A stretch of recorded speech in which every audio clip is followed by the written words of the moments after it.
What up? I need that sports encyclopedia. U.S. Steve Kim. Got Trent in the cut. Coach JB. Yeah. Where you at, man? In the gym shooting, I'm Durant. You ain't shooting John Moran. Darnell is the Ball State legend. I'm the Warren Central High School legend. I'm proving with a reliable source, straight from the mouth of the horse. Smitty and JB and Smitty from West Coast to Yost. I love talking ball. It's nice to connect with guys that are like-minded and just are real and genuine. Better stay in your lane. Hop into You are fucking insane. Dude, what? You just will not give this guy his flowers. What is wrong with you? Oh, you must have thought I was a bitch. I am him. You's not it. What's the topic? With your logic when I flow. Spit Komodo, I was talking. Gotta get back to letting the baby cry a little bit to see if they can soothe themselves. That's a bar. Issues get pressed so past it don't get sacked like bags and baggage. Smitty and Jason Brown killed it, yeah, it's a rap. We what the game's been missing. We switched it and filled the gap. I identified him after his third fight, and I said that guy should be a star. I'm so proud of the show, bro. With the gas, Smitty and Jason Brown. To the Coach JB show.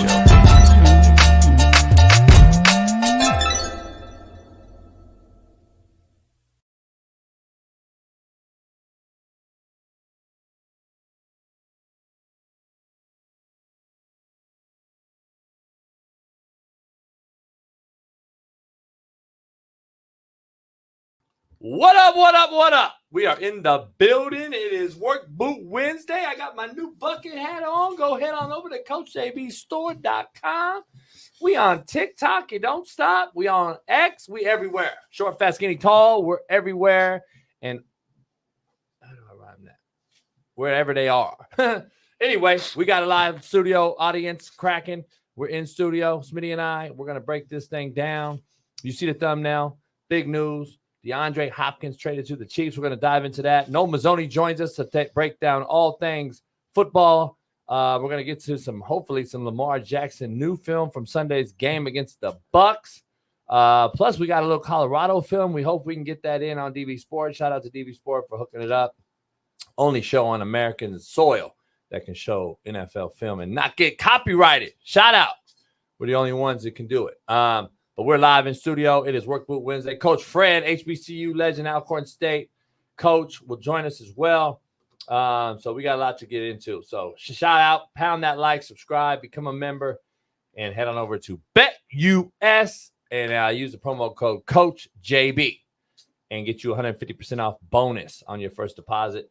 So head on over there today. And you also, on your second bonus and your third bonus, you could get 125% off plus insurance coverage. And protection. So head on over there to BetUS, proud sponsor of the Coach JB Show with Big Smitty. So let's dive into it, man. We got a lot to dive into. And obviously, you know the new news. And my lead-in was already pre-done because I made it last night. But you know what? It's going to be fire either way because there is rumblings in the news. And I spoke to E-Dub, Eric Weddle, who talked to Coach McVay, obviously. And he doesn't believe it will happen, but it could happen. He said there's something in the works. Could be something in the air. We don't know. But there are definitely rumors out there. Could the Rams really ponder trading Matthew Stafford to the Vikings for picks to get younger? They also have rumored Cooper Kupp to the Chiefs. Well, that's probably dead now because DeAndre Hopkins was just moved to the Chiefs. So now maybe Cooper Kupp stays, Matthew Stafford stays. We don't know, but are the Rams ready to throw in the proverbial white towel and get younger right now due to all the injuries and everything that the Rams have seen? I can see it. But why Minnesota? Why dump Sam Darnold, who's having an MVP type of season, sitting tied on top of the division with the Lions? Plus, they have a young quarterback they drafted in J.J. McCarthy, who, albeit is hurt, but still not sure if it makes sense to do this right now. Could it just be that the Vikings want to win now? Remember something that you probably won't hear in the mainstream media. After all, Kevin O'Connell was with the Rams when they won a Super Bowl under Sean McVay. And guess what? They did it similar by what we're discussing now. They dropped Jared Goff, they grabbed Matthew Stafford, and they won a Super Bowl. McVay and O'Connell are boys. And that part does make more sense to me. If they do indeed trade Cooper Kupp as well, probably not to the Chiefs now, but somewhere, and if Cooper goes first, I would bet dollars to dimes Matthew Stafford could be shopped. The deadline, I believe, is when? Thanksgiving? I think November 5th. November 5th? Okay, so the Super soon. It's about a week and a half, 2 weeks. Can the Rams just want to get younger because they're so banged up and injured? Here is the crazy part. This is why I'm Team Sean McVay over Team Kyle Shanahan all day, every day. McVay gets it. Shanahan doesn't. The Niners should have dumped Brandon Ayuk, should have dumped Purdy, and gotten younger at some spots while they had a chance. Now the Niners are cooked. And now the tide in the NFC West could be swinging back to the Pacific Northwest as the Seattle Seahawks have a hell of an offense, but can they shore up the defense to make a run at the division crown in McDonald's first year? That's the million-dollar question. So don't be surprised if Seattle went after a pass rusher like Myles Garrett, Maxx Crosby, or someone who is a game changer up front. But what do I know? Let's dive into it. The Titans are finalizing a deal to send the wide receiver DeAndre Hopkins to the Chiefs in exchange for a 5th-round pick that can become a 4th. Maxx Crosby has been telling his teammates and says that he does not want to leave Las Vegas. We're going to dive into that. I think the Lions throw the kitchen sink at Maxx Crosby personally, and I think something happens before the deadline. Coach Fred visits Coach Jay, my old stomping grounds at Independence Junior College recruiting. Sent us a video. We're going to share that with you. And Seattle's Kraken, the hockey team, the NHL, female coach Jessica Campbell, seen coaching the Kraken team, and it looks like all the guys are super invested in her. But before we begin, my co-host, legend, Naptown's 317 Far East Sider, LeBron hairline having, Lamar Jackson loving, IR5 defendant, Caitlin Clark jocking, Fox Sports very own, Big Smitty joins the show. Yeah, we here live, baby. We here live on this Wednesday. It's middle of the week. We in person, so now I can check JB if he says anything that I don't like. We got Gene in the chat. We got Pac-Man in the chat. We got Briggs in the chat. Matt Noble and Brandon Hood all in the chat right now. Send this link to your group chat. Send it to your mama and them. We want everybody tuned in. We appreciate y'all for this beautiful Wednesday. We got a great show lined up ahead of them, JB. I feel wrong because I got Smitty. If you see Smitty, we know he's 5'7", but he's really, really short in that chair. And that's on me. Bad leadership. See, Smitty's broken 2 chairs, which I paid for. So, you know, that side of it. Mina Kimes is in the chat, Smitty. Shout out to me. Good morning, Mina. You know, and she said, good morning, Smitty. It's always love, man. Good morning, Mina. Mina, how you doing? Big. It's probably really Mina, too, while you bullshit. Shout out to Mina Kimes. Mina, shout out. Appreciate you. Come on in the show. Get Dan Orlowski to come on in with you. Dan's not coming on. We'll talk cover 2. He been playing for years. Talk some EPA and some AE. Come on in, man. We'd love to have you on. But anyway, Smitty, I got to get this chair fixed. So that's number 1. We're going to work on getting a bigger chair. So we're not just slapdick organization over here. So I feel bad. I'm going to lower. Can I lower my chair to equal? No, your chair don't move. It's really solid. Can't do it. It's kind of funny, though, this way. You know, because the fact that you lie to people and tell them I'm 5'7", because these people in the chat believe everything you say. So they actually think I'm 5'7". So I kind of like this dynamic. Believe it. Shout out to everybody. Follow the camera crooked though. You didn't fix it. Is it crooked? Could look at it like this. Is it crooked for real? You see the top of the light. You see the top of the thing. I thought that was crooked. Now you see the paint, the white paint. Yeah, you shouldn't see that. So, how did that happen? Bad production. How'd that happen, though, homie? How'd that happen? Right, probably when I turned the cameras on, homie. So do we need to move it up closer? Nah, you just got to tilt it down. Tilt the camera. How you tilt the camera down if it's on the tripod? Man, I don't know. Maybe I do probably have to move it closer. You should try it real quick. Try it quick. All right, let's try it real quick live. We really the real show. Like, we really are the mistakes. Real show. We show everything. We don't have like fucking 20 people working. Like we do it. Smitty had to stop co-hosting and then just just bring it forward. Yeah. Oh no, the back. I mean, you gotta go back. Yeah, back. Nope. No, it either. It ain't back. Put it down on the ground though. You fucking everything. Now which way you gotta go? You gotta cover the white. So you go forward then, homie. Go forward, homie. Okay. And yeah, homie. Oh, yeah, why'd you say back there? Keep going, homie. It's a cord right here. Hold on. Keep going, homie. Hold on. Just trust me on this. It's a cord right here. I don't want to. Yeah, because we turned it around last time. There we go. Now back up. Okay. And then straighten it. All right. Back. A little back more. A little bit more back, because my book's not in it now. Okay. Yep. Okay. Hold on. I see the book. I see what you're doing. All right, boom. Yeah. Boom. Boom. Book, first round performance, get all that in. Yeah. We good, Bailey? Go to left, he said. My left.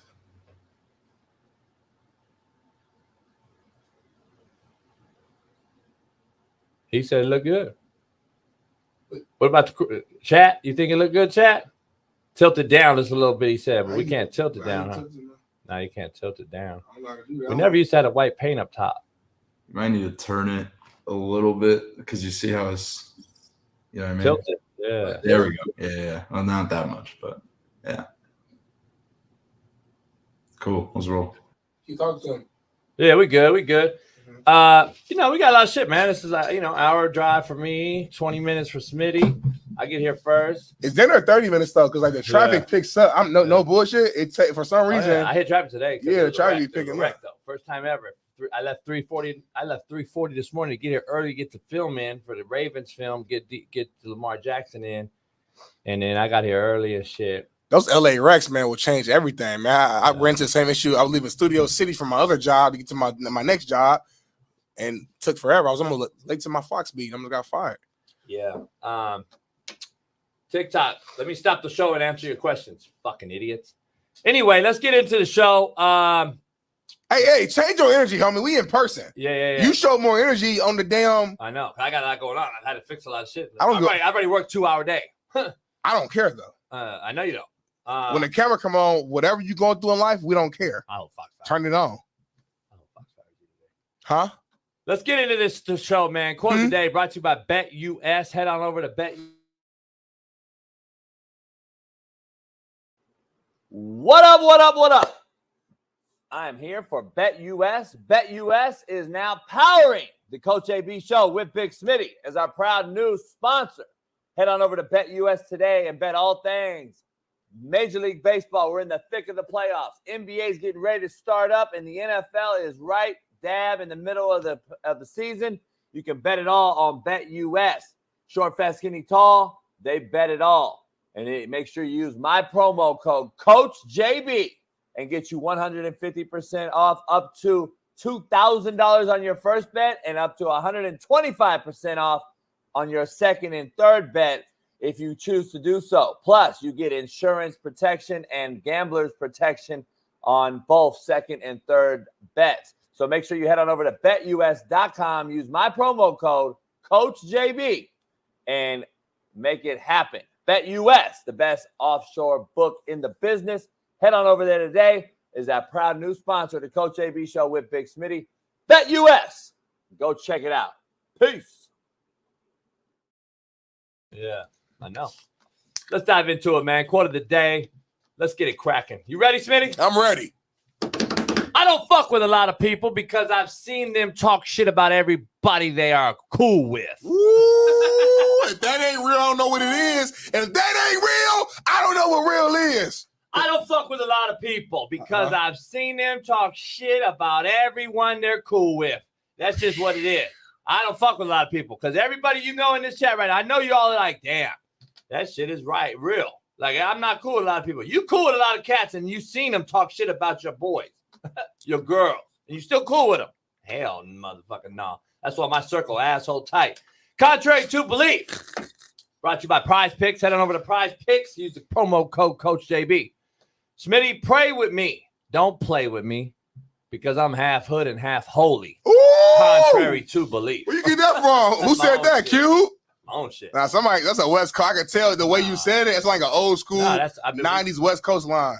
Because it's West Coast He line. said, pray with me. Don't play with me because I'm half hood and I'm half holy. That's like some West Coast, like that's just my shit. With some 808s in the back. That's like some old school, like 808 baseline. That's a North Cali thing. That's an Oakland thing. Still Cali though. That's E40 shit. Poll question, Smitty, real quick.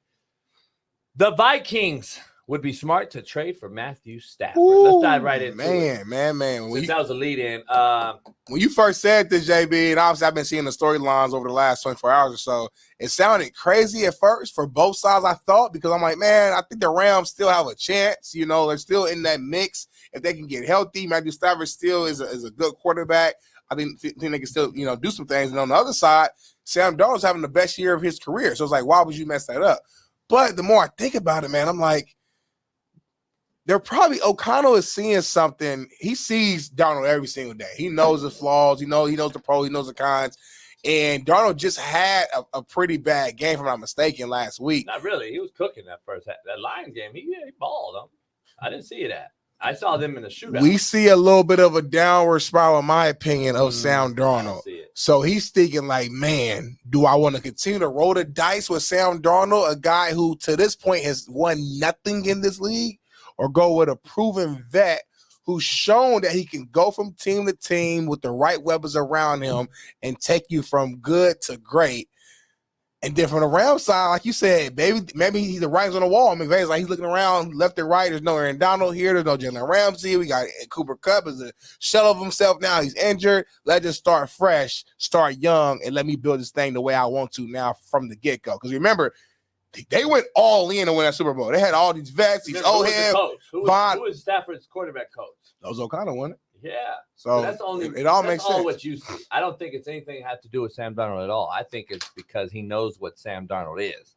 Sam Darnold is the top 3 or 4 ball spinner maybe of all time, and he's definitely the best now. What did you just say? Ball spinner. What did you say, though? Say the full sentence. Sam Darnold is maybe 3 or 4th top ball spinners of all time. No, he's not even that, though. And he's very skilled, but for you to just throw it out there like that, and to not talent and ball skill wise, and to not think about some of the names that you respect. Fuck the names I like. Okay, but ball spinner and arm Aaron talent. Rodgers, Dan Marino, he's not better than ball spinner. Just off the top, that's 2 right there. Boom. Off the top, boom. I'm telling you right now, I mean, he's very close to those 2 guys. Is he a better ball spinner than Matthew Stafford? That's what I'm talking about. Oh, this is about Darnold. No. Oh, my fault. That's why we was arguing, Not homie. even on the goddamn same page. I thought you said Sam Darnold, homie. That's why we good. Then all right, let me restart this over so you motherfuckers start listening to what I gotta say. O'Connell, the head coach of the Vikings, was Matthew Stafford's quarterback coach. Stop, dude. You guys understand? So guess what? He's now with who? The Vikings. And guess who he has? Sam Darnold. So when he won a Super Bowl with Matthew Stafford and coached him, he says, oh, I know how good Matthew Stafford is. He's a top 5 ball spinner of all time. Holy fuck, homie. So anyway, now that you understand. You said Darnold the first time. That's why the chat is on my side. No, I said O'Connell knows what Darnold is, homie. But he was the guy that as coached the leader, this say shit guy. more clear as a leader. Yeah. That was way better last time you said it. Listening like that. Shout out to Gorgeous. So listen, that's what I'm trying to say. So you guys got to fucking follow. You got to follow along, homie. And get with this thing because we got a lot to dive into. So you think it's a real thing? I think it's a discussion because of how hurt they are, how banged up they are, and I think O'Connell knowing, McVay and him are like, hey, dog, what do you think? Well, I'm gonna rebuild. Cup's really done. Nakua's hurt. He's supposed to come back off of IR, but how healthy is he? I got my 6th O-line in there. Are we ready for full rebuild? And then he could be saying that, dog. Like McVay could be saying, I'm in a full rebuild. Remember, McVay has also discussed retirement a few times. Yeah, he's talking as a youngster, right? He was the youngest head coach, and then he was talking retirement. What if him and the ownership groups have said, you know what? I'm going to rebuild for you before I get out of here. So you can have a fresh start and rebuild and get into the draft. Because remember, Minnesota and the Detroit Lions both, I believe, possess a 1st and a 2nd round for trade bait. What teams out there want a 1st and a 2nd rounder? You could get that with Matthew Stafford. Can't get it for Cooper Kupp, in my opinion, but I think the Rams wanted too much for Cooper Kupp, and I think the Chiefs went with DeAndre Hopkins. So I don't believe Cooper Kupp will go to the Chiefs now, but Cooper Kupp can still be traded to somebody that needs a wideout. Who that is, I don't know. I wouldn't be shocked if Buffalo tried to get another one. Yeah, I was thinking about that. I mean, it just got one. Amari scored. Actually, week 1. That connection looks good. Jets just got their receiver. I'm trying to think who really needs one right now, who's a contender.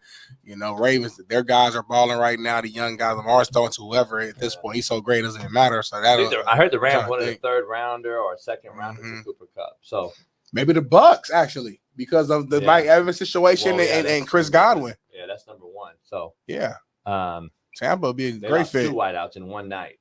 Yeah. The Bucks did. I mean, one's coming back. You would think they have Hammy in a few weeks, but I don't know. We don't even know how bad that Hammy is. You look bad when you grab it. So, Smitty will say Lamar needs more guys, but no, Lamar got everything he needs himself and Derrick Henry. Let's dive into another poll question real quick. First of all, before we get started, what's your take on LeBron and Bronny? Because I got a very interesting one, but go ahead.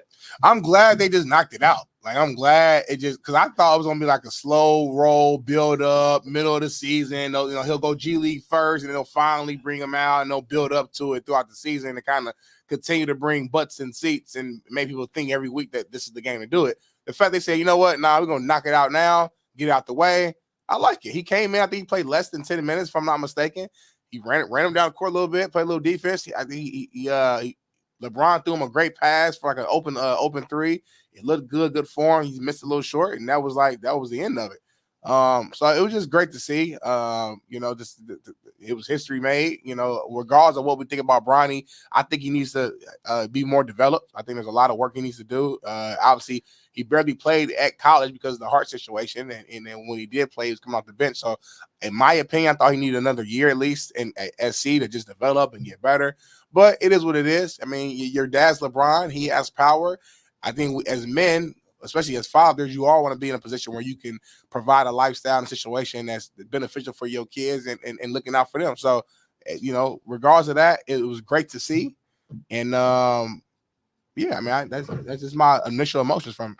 Yeah, they need to cut him today. But listen, here's my issue, and here's my take, and I'm going to be honest. Like 6 things could be true on this one. Damn, okay. I got to say like six things can be true. I wanted to respect this move. I really wanted to respect it going in. I wanted to respect the first father-son duo in history to be relevant like this. But it screams fabrication. It screams fake. It screams cringe vibes. It screamed that to me last night.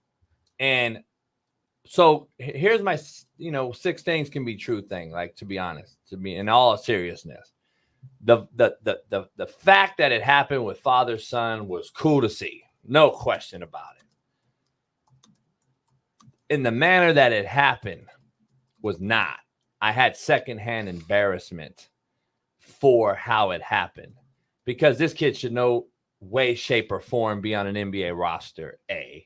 B, he should never have been drafted ahead of his own teammate at USC who averaged 16 points. Shout to Boogie Ellis, Drew League legend. And then C, the way they did it was just, it seemed like the Lakers are out of the playoffs and they brought in the son at the end of the year type of vibe to me, or something like that, or it was like an all-star game vibe or something. It just is a weird vibe, and it just was really cringe. Here's the 3rd and 4th and 5th thing could be true. Shout out to JJ Redick. I thought, and I'm not going to say that he's the best coach ever already, like a lot of people on social media already, but offensively and defensively, they look pretty good for a game 1, being a man down on their roster. And that was no wing defender in Vanderbilt, okay, A.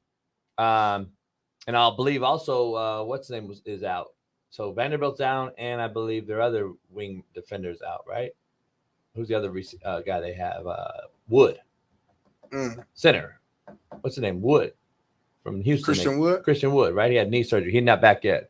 He'll be back later with Vanderbilt. So without those two, I thought they played pretty damn good offensively and defensively to have a crutch on your roster. AD was a dog, man. But that's how it always is. When AD is a ball, when he changes balls, everything, literally. He balls, they go as far as he goes. Yeah. That's what it is. If AD plays like that consistently and stays healthy, and LeBron could just be a number 2 at this point in his career, the Lakers are, I think, legit contenders, honestly. We have enough role players than D'Lo and Austin Reeves and Rui Hachimura's out there bullying guys. I like how physical they played last night. I was like, all right. I want to know how consistent they can be. Here's the thing, though.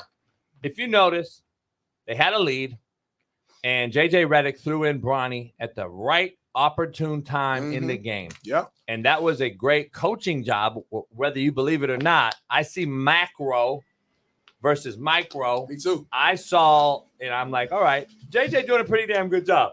First game in the NBA as a head coach. Played 15 years in the NBA and all that, and I get it. But when he put him in, it made perfect sense, and he didn't put him back in, which I think he played 3 minutes or 4 minutes. It was a good look and everything optically, but it was cringe vibe. I had a very secondhand embarrassment look. I want to love the move because of a father-son scenario, but then it's like fabrication. Ken Griffey Jr., Ken Griffey Sr. was there. They took pictures together before the game. They came in to watch the moment. Like it's a story, but it's not a real story to me, because like a real story was the kid would have earned it. Then it's a great fucking historical story this morning. Yeah, I mean we've never seen this happen before. Right, but it's fabricated, and I want to see the real story like this happen, and that's what I wish would happen one day. Maybe in our lifetime we'll see a guy really earn the draft pick and really get into a roster and really be worthy of that roster spot. We know this is a LeBron nepotism hire, and that's why it was tough. Great feel-good story, but obviously not earned story. I wish Bronny would have made that 3-point shot, man. I didn't see him shoot. The crowd was. I wasn't watching the game. I was watching the Tulsa crowd King. was ready. I was watching Tulsa King. You're not a real Lakers fan, but that's a good shot. I've binge watched that all the way through. You can't. Tulsa King. Second season's out. It only comes out once. I binge watched that all the way through. You haven't watched the second season though. You can't binge watch it, homie. Yes, it comes I out have. every Sunday. No, it's done. No, it's not. It ain't done yet. No, not season 2. You watch season 1, homie. God, this month. Hold on. You sure season 2? Yeah, I'm positive. Homie, my favorite show right now. Are you? I'm gonna go. See, I thought I watched the whole. No, you watched season 1. What was the last episode of season 1? Like, what happened? You remember? He got arrested. Went to jail in front of the bar. His daughter's there. That was the last. You right. Hold on. Then what's the first episode of season 2 then? He gets out of jail. Yeah, I don't think I watched season 2 And yet. then he goes to court and fights it. And then he's dealing with some weed cats and shit. I'm gonna go back home. I know I'm watching tonight. This ain't a show about Tulsa King, though, homie. Appreciate you. This ain't a show about Tulsa King. This show's whatever the fuck I want it to be. It's the Coach JB show, Big Smitty. I don't say the Coach JB show sports show. I don't say Coach JB politics Tulsa show. King Coach got JB sports doesn't show. It's everything, homie. You do whatever you want to talk about. Yeah. Shout out to my homie Toyo, man. That's FA big brother. Toyo. It look just alike. Imagine FA, but like my color. It look just fucking alike. Toyo is his older brother. Look just alike. They got the same fucking smile. Toyo be, I ain't gonna, but that's the homie though. That's the homie though. You know what I mean? Toyo be making moves in Michigan. That's all I'm gonna say about that. Yeah. All right. I keep the show back on track, homie. You lead it. Anyway, you know why my circle tight? Why, homie? Because I don't trust nobody. We already know, right? Yeah, number 1. But here's the crazy part. You know why I know it's all about self? And that's just how the world is. And it's been that way since I was a little kid. Because men sell dope and girls get their nails done. Okay. And I don't know if you guys even understand it. And I don't know if I have a long enough show to even break that down, because a lot of you will never understand. We got 3 hours. You're really hood and you from there, you would understand what I'm saying. So when I say men sell dope, right? Why did I say we're all about self? Because if a man sells dope, he's about what? Himself. He making money. And he don't give a fuck about you. His family. Because he's selling dope to you. Right. Girls get their own nails done for what reason? To look good for us. Self. They want them to look good. Y'all don't really get to grasp the deep concept of that. So it's okay. We don't have long enough show, Smitty. We have 3 hours. But we've already cut into 30 minutes. 2.5. But I just want to say that because Smitty. That's all you want to say? Smitty young. He need to learn that. There's nothing else you want to add to that? There is, but we'll get into it later. Because I got to rhyme a reason with everything. Because I'm a macro thinker. All right. You're micro. Well, let's see if you connect this at some point to something else later on in the show. If you do that, you're a bad boy. All right, continue. It's easy. All right, cool. Let's dive into the Titans finalizing the deal for DeAndre Hopkins, Smitty. Give me your take on this signing. I'm not super hyped. I think DeAndre is washed, but they do need a wideout. They need a receiver, though, in Kansas City. And Kansas City wins with or without him. I mean, that's been proven. And Andy Reid, what he does. So, listen, DeAndre Hopkins is a shell of himself. He's on the other side of greatness. He hasn't been great in a long time, Smitty. Let's just be honest. But they just needed a body. We'll see if Mahomes and Andy Reid can resurrect his career. We'll see. I don't know if he can. I just knock on wood that he stays healthy, man. Too many times, Smitty, we've seen these receivers get traded later in their careers, and then the OBJs of the world and these other guys, and they just don't doesn't come to fruition, and they get hurt, and you never see the real possibility. You know what I mean? You wish you would saw this 5 years ago. So go give me your take, Smitty. Good get, I guess, for they need a receiver, but I don't think it's going to be a huge difference. I think Kansas City's already good. He's a really good get for considering the situation with all the injuries at wide receiver. You're right, Rasheed Rice is out, Hollywood Brown is out.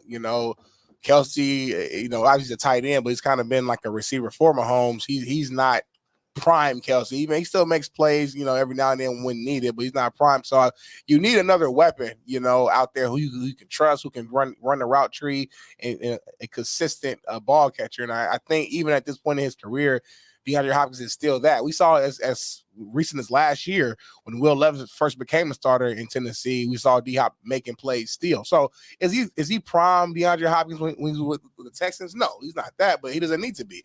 I mean, the Chiefs are undefeated right now, and the offense looks horrible. So, I mean, I don't see any negative in adding a potential future Hall of Famer and DeAndre Hopkins out there to him. Did you say Mahomes looks horrible? Mahomes looks bad. So that's maybe he's and the fact that the bigger picture though, I trust Andy Reid, homie. Exactly. You give Andy Reid another weapon, he's gonna figure out a way to best suit him, best position him to be successful. Whether even if he's 75% of the old DeAndre Hopkins, cool. Andy Reid will find a way to make that work for the Chiefs and make that work for him. So I think it's a big time move. They gave him a 5th round pick. Okay, it's not 5th round pick is a roll of the dice. We don't know what that can become. They're trying to win now. They're trying to three-peat and do something that's never been done before. And really, all I need Diop to stay healthy and be around in the playoffs because it's about moments for the Chiefs. That's what I'm learning. They're not going to always look pretty every single week at this point in their career because every time they play against somebody, they're like that's their Super Bowl. They're trying to give their A game against the Chiefs. So it's going to be tough every week. What matters the most is who is going to be there during the biggest moments when we need them the most. And that's what I've learned from the Chiefs the last couple of years. No matter how the game looks, no matter if Mahomes only throw for 200 yards, when you need him the most, he's going to make the play. They're going to make the field goal. They're going to get the sack with Chris Jones. They're going to make the catch with Travis Kelce. And I think D-Hop is another veteran guy who can make that play in that moment. I think he's washed. And I think Andy Reid's just going to continue. He's just a body. They have no receivers. They're hurt. They're banged up. They're washed. But they're undefeated. Only team in the league undefeated. Andy Reid just continues to show how great he is. And shout out to Andy Reid and nobody else on that team. Let's get into Maxx Crosby, man. Before we start and show this, I think that the Lions are going to throw the kitchen sink at him. Really? I think the Lions need to get him back to his roots, where he was born, where he played college, and I would throw the Raiders a first and a second, or a first and a pick, or a first and a wideout maybe, because I'm saying the Raiders have no offense whatsoever. They have no wideout core. Have you seen who's on their offense on the Raiders? Mm-mm. Well, you got a bitch ass mayor who just quit. Apparently, that's crazy. No one's even talking about that story. We should bring. We don't know what he's going through right now. I don't give a fuck what he's going through. T's and P's up for Michael Mayer. I'm contract. saying he quit. He's on contract. T's and P's up for him. He's on a contract, and hopefully he can get it figured out. So he shit on his team. Yeah, hopefully we can know more though, and then because I don't want this to look bad on JB. Ain't gonna look bad in a couple months once we find out some really bad shit happened. I would hope so. As a man, I don't care what happened. But as a man, I would hope you would. I don't care what happened, homie. I can tell you. Then say it. Come out and say what's happened. He don't owe you that. Because your team, he owes his team, though. His team knows, though. No, they don't. In-house, they do. No, yes, they do. No, he stop. Yes, they do. He should be there. In-house, they know. He should be He there. don't want the media to know. This is a brotherhood, homie. I don't need to tell the world. When shit went down with me, and Ball State, my teammates knew what was going on. If a family member passed away, if I was sick, my teammate, my brethren knew. I had to go call Central Michigan. Hey, Mac conference, I'm out this week because X, Y, and Z. My brothers know. That's all that matters. Continue. Michael Mayer's down. What else? You want to sign my jersey after this show? Yeah, I will. I know you're a fan of mine. I'll sign it for you for a fee. Jersey swap. Gene, you stop, Gene. You stop, Gene. I like your energy. You're like low voice. Danny, you soft as fuck. No, I ain't sick, homie. Your voice is like low, homie. I'm becoming a man, homie.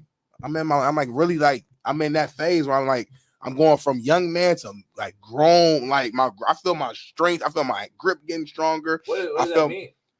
It's a phase that we go through. You probably don't remember. You're so old now, where you tap into your grown man strength era.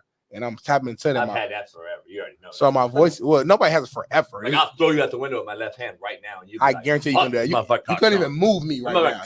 You can't even shift me. Like, but I'm in that phase. How did the whole roster not get JB in the lake on Netflix? Like, and you were sitting there. I'm gonna be real. That's a bad sign of your team and your operation there. I know one of them's in the first rounder. Yeah, they're skilled, but they're weak. It's crazy. They're skilled, but they're not strong. It's crazy because when I hit Smitty up, he was scared. I think he was like, "Yeah, that's the motherfucker nobody could throw in the lake, and he want to be my coach." Who was their weight room coach on that show? Me. Exactly. That's why they couldn't throw your ass in the damn water because you're not an expert. You know what's crazy? You need a strength coach, homie. Hey, you know what's shout crazy? out to Coach David Feely, who's at I think now at Duke. Hey, shout out though to JB as the strength coach. Me. You know why? Nobody ever got injured. Nobody set out games. Guess what? No soft tissue. Dr. Jesse Morse, what up? You're lying. I had no soft tissue. You're lying. You had no injuries at all. No, nobody missed games because of injury. Did nobody get hurt? No. Ask somebody. That's impossible. No, it ain't impossible. You know why? Because, first of all, I demanded you played, and there's a difference between hurt and injured. But anyway, we'll get out on that tangent. You was a horrible strength coach, homie. I would have threw your light ass in the fucking ocean. We were sure easily. Available. We were sure available to play. Ooh, you see how quick that was? You see how quick that was? Did your hand Oh, hurt? my God. Did your hand hurt? I know I still even had that speed on me. I just, like, that's how quick I could just slap you, too. That quick. I saw it coming so slow on the camera that I could have just did this. Why you do it? Why'd you do it then, homie? I didn't want to like show everybody like, damn. You still a quarterback at heart, homie. It don't matter. It goes kickers and then quarterback as far as the softest on the team. Kickers first, quarterback, boom. I would have grabbed it with this hand and choked you like this, and I still would have been talking about the show. Do you understand that for a living, I went against 330-pound players who used to double team me and tried to grab me, and I would snatch their wrist like this, and while they reaching me and go over the top, I would push, pull, rip. I would get my I gotta get my shout out to Coach Chad Wilt, the coach at Michigan State, the D-line coach there. My high school coach Corey Clark. I need to get my coaches on the show because you think you got a co-host who's a pussy. I don't think you understand. I'm a fucking dog. You take you take my smiles and my joke and my no. I think in your head you don't understand. Like I was a true dog. Not was am. I'm talking about football right now though. I was a true dog. Ask any of my coaches. I'll leave the room. And you can talk to coaches one-on-one while I'm not in the room. And they will tell you this motherfucker right here is one of the toughest, strongest, fearless, baddest motherfuckers I've ever known. They will tell it to your face. I won't be in the room. When you're great, others tell you. You ain't got to say it, homie. Continue. Like Travis Hunter. But let's dive into he's just good because he has to tell everybody else. Maxx Crosby, let's show this, Bailey. Maxx Crosby talking about he want to stay in Vegas. Started a whole movement, pandemonium, a whole movement, like a revolution. And it's like, I'm sitting here innocently just doing what I do. Yep. And I feel like, I got to address it with my teammates. You know what I mean? I'm like, I'm not trying to leave. You know what I mean? I know it's a business. You know what I mean? I don't have 100% control, all that, but I want to be here. I want to be silver and black. I'll say it loud and clear. I want to be a Raider. I've said that over and over and over again. But yeah, it's business part of it too. I don't have 100% control of that, but I know at the end of the day, just seeing all the craziness, it's been insane. You know what I mean? I can't even open my phone. He's one of those old school cats. I know for a fact he loves Vegas. Very loyal. I'm gonna tell you right now, he loves the town. He loves Vegas. The energy. He likes his all wife, that. His girl love Vegas. Everything. And he's just a loyal cat. He's a guy came from Eastern Michigan. He's a Mac guy. We're just built differently. You know what I'm saying? What was it? At the Super Bowl. No. You went out there. You was in Vegas, and you seen everybody. You seen Tatum. You seen everybody that week. No. It was Super Bowl. It was Super Bowl. Yeah. I kicked it with him at Super Bowl. We had a cigar. Because Max and everybody was there. Yeah. That was last seen everybody. year, right? Yep. Ryan Clark, all them. Yeah, because he walked past you. Yeah, he was scared. That's not what I heard. I'm glad T-Rich spooked him. T-Rich spooked that motherfucker. I had a good conversation with T-Rich just off the air. Oh, that shit. You just brought it I on love there. T-Rich more though, because T-Rich is a real one, and that's why we have only real ones on this show. On this show? God damn, that was funny. He spooked the shit out of Ryan Clark's soft ass.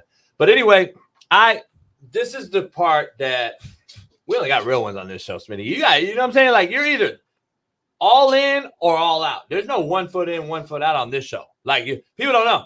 That's why T-Rich has come on this show after being on a huge show like The Pivot that those cats have created.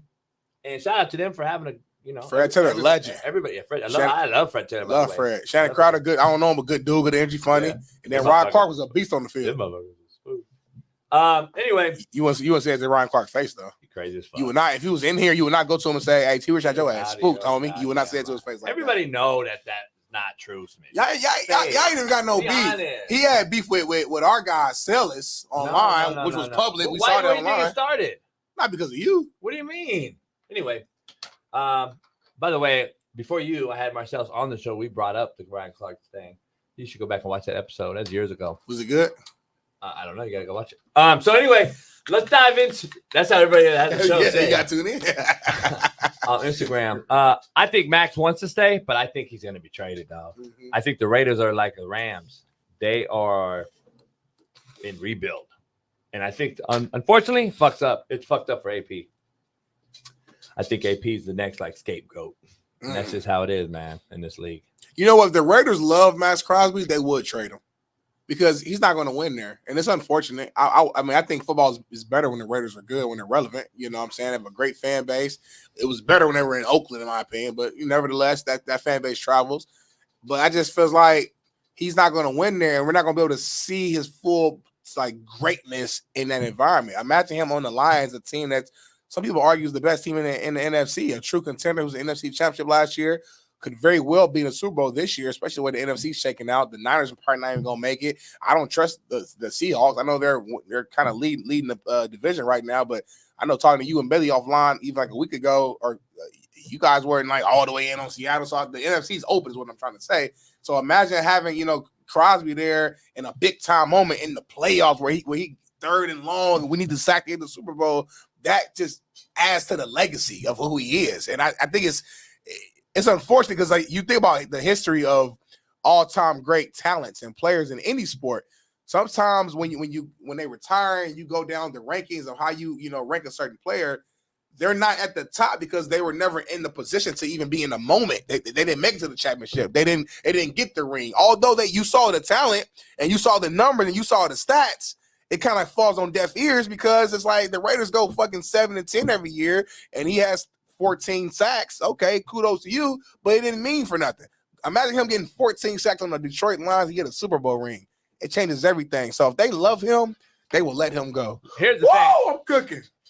I don't agree at all. Paris, cut that. I don't agree at all. Maxx Crosby is the epitome of a Raider.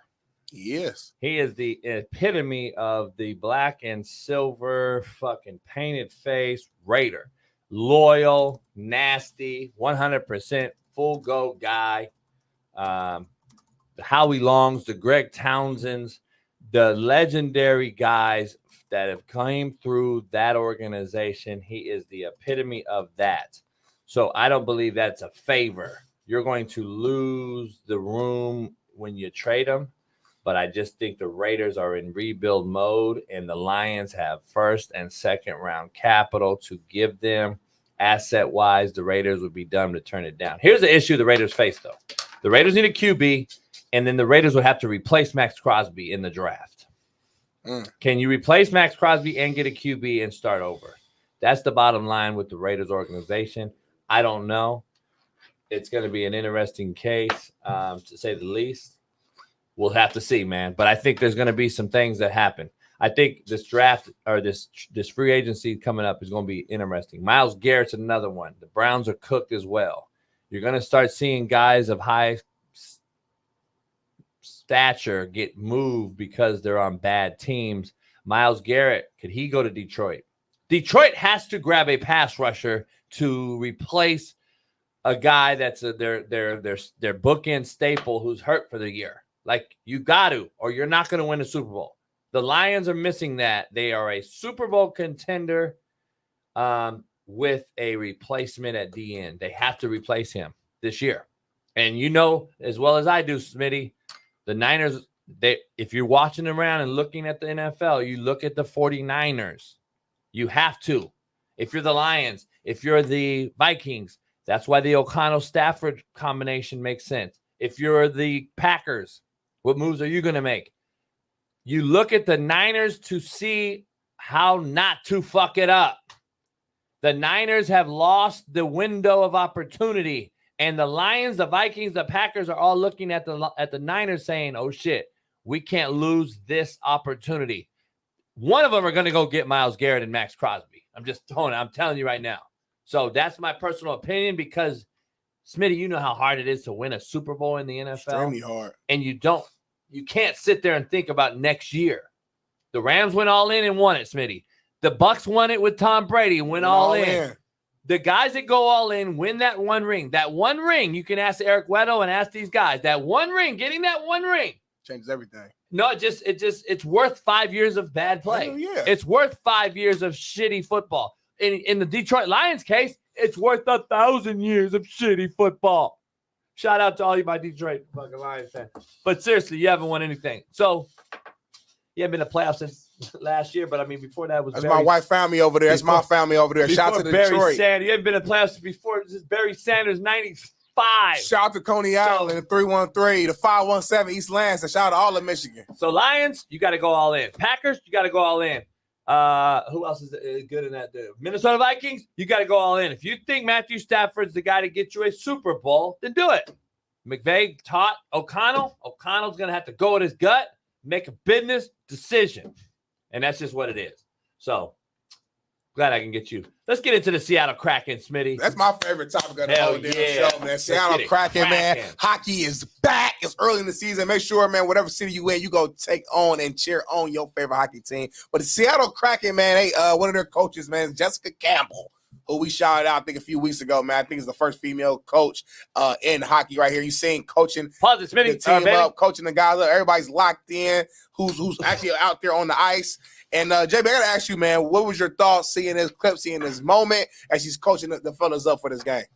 Yeah, no, the guy behind her is in the game. So I don't know if you know that's all the people on the ice. Nobody's entertained at all. Nobody's even watching her. This whole front, look at everybody else locked in. They're not looking. You point out one cat. They're not looking at her. Look at everybody. Look at the board, homie. She's drawing up plays. Look at the board. How's that guy looking at the board? They're not in, homie. 1, 2, 3, 4, 5. 1, 2, Nobody's 3, listening 4, to her, 5. homie. 6 is listening to her, homie. So the other 6 5 is don't know. locked in. So the other 5 are not they're locked in. shit birds, JB. You know how it is. You can't get everybody to be locked in. Even I watched last year as you. You got people walking around not paying attention to you all the time, homie. And you was the hell of a leader. Smitty, you're a hockey expert on the show. Yes. Break down what Stevenson and Can and Eberle are going to do on this play. What are they getting from her on this particular play? They're about to go out there, right? And they got they're on a power play, right? They're on a power. They got a power play. They're 1 up, yep. Right? They got a man advantage here. Yep. Break this down. This power play that they're about to go out. That this great coach, yep, has drawn up here. Yep. Go ahead, give me that. And make sure the guys behind tell me what they're going to do because they're obviously seeing the play and paying attention. Well, listen, go, break it it's third quarter right now, man. They're down 2, obviously, so they're trying to get some momentum going. So right now, I don't see the whiteboard, but my mindset, being the expert that I am, is he's probably drawing up a play, kind of a set play for like a breakout or potential power play, right? Trying to get out there, get some energy going back on our team. They need to get a score. It's late in the game. If they don't score at this moment, they're probably thinking like the game will kind of it'll be over. It could get to that position. So right now, she's trying to get some energy going. They're down 3-1. Yeah, exactly. It's the third period. There's 2 minutes left. Yeah, exactly. Yeah. So you got to pull the goalie. Yeah, exactly. They got to pull the goalie. I mean, so my thing is this: she's trying to get a power play going, get some energy going, and get some scoring going. So that's all it is right now. They're locked in. She's just trying to get some momentum going, and try to win this game. So they're gonna pull the goalie. You think is that what they're talking about here? Hey, I mean, your thoughts? Huh? What's that? I didn't hear it. Yeah, I heard you. No, I didn't hear what you. I asked you. Are they pulling? No, I'm saying I think they're like a set play for a breakout or a power play. Listen, they're gonna probably pull the goalie. So the guys behind her. No disrespect to the women in the chat, they're looking at the ass. They're probably looking at the ass, and be like, "Damn, I'll let it hit." That's number one. I mean, I'm gonna be honest. That's the first thing I'm thinking. Why you so disrespectful, homie? Why you act like a virgin? You act like you can't see a woman without just wanting to have sex with them immediately. Like you can't just be in a woman's presence while she's in a leadership position in that role and just not think with your dick. You just think with your dick 24/7. Like, you a horny motherfucker, JB. No, I don't think my Sit dick is down a old little no bit. more, homie. I'm old. Okay, then we'll act like it. Act your age, homie. I am 50 acting years my age. old. I'm trying to figure out why this woman is in my space. And then why I'm not at the MAC makeup counter at fucking Macy's watching her job. That's what I'm trying to figure out. Cancer, JB, because you are trying to you're trying to limit what a woman can do. I'm not You limiting. just said, why is a woman coaching hockey and not giving makeup? So you're basically saying a woman. No, I didn't. I just said said why that am at the MAC makeup. why am I not in her space? Why is she in my space?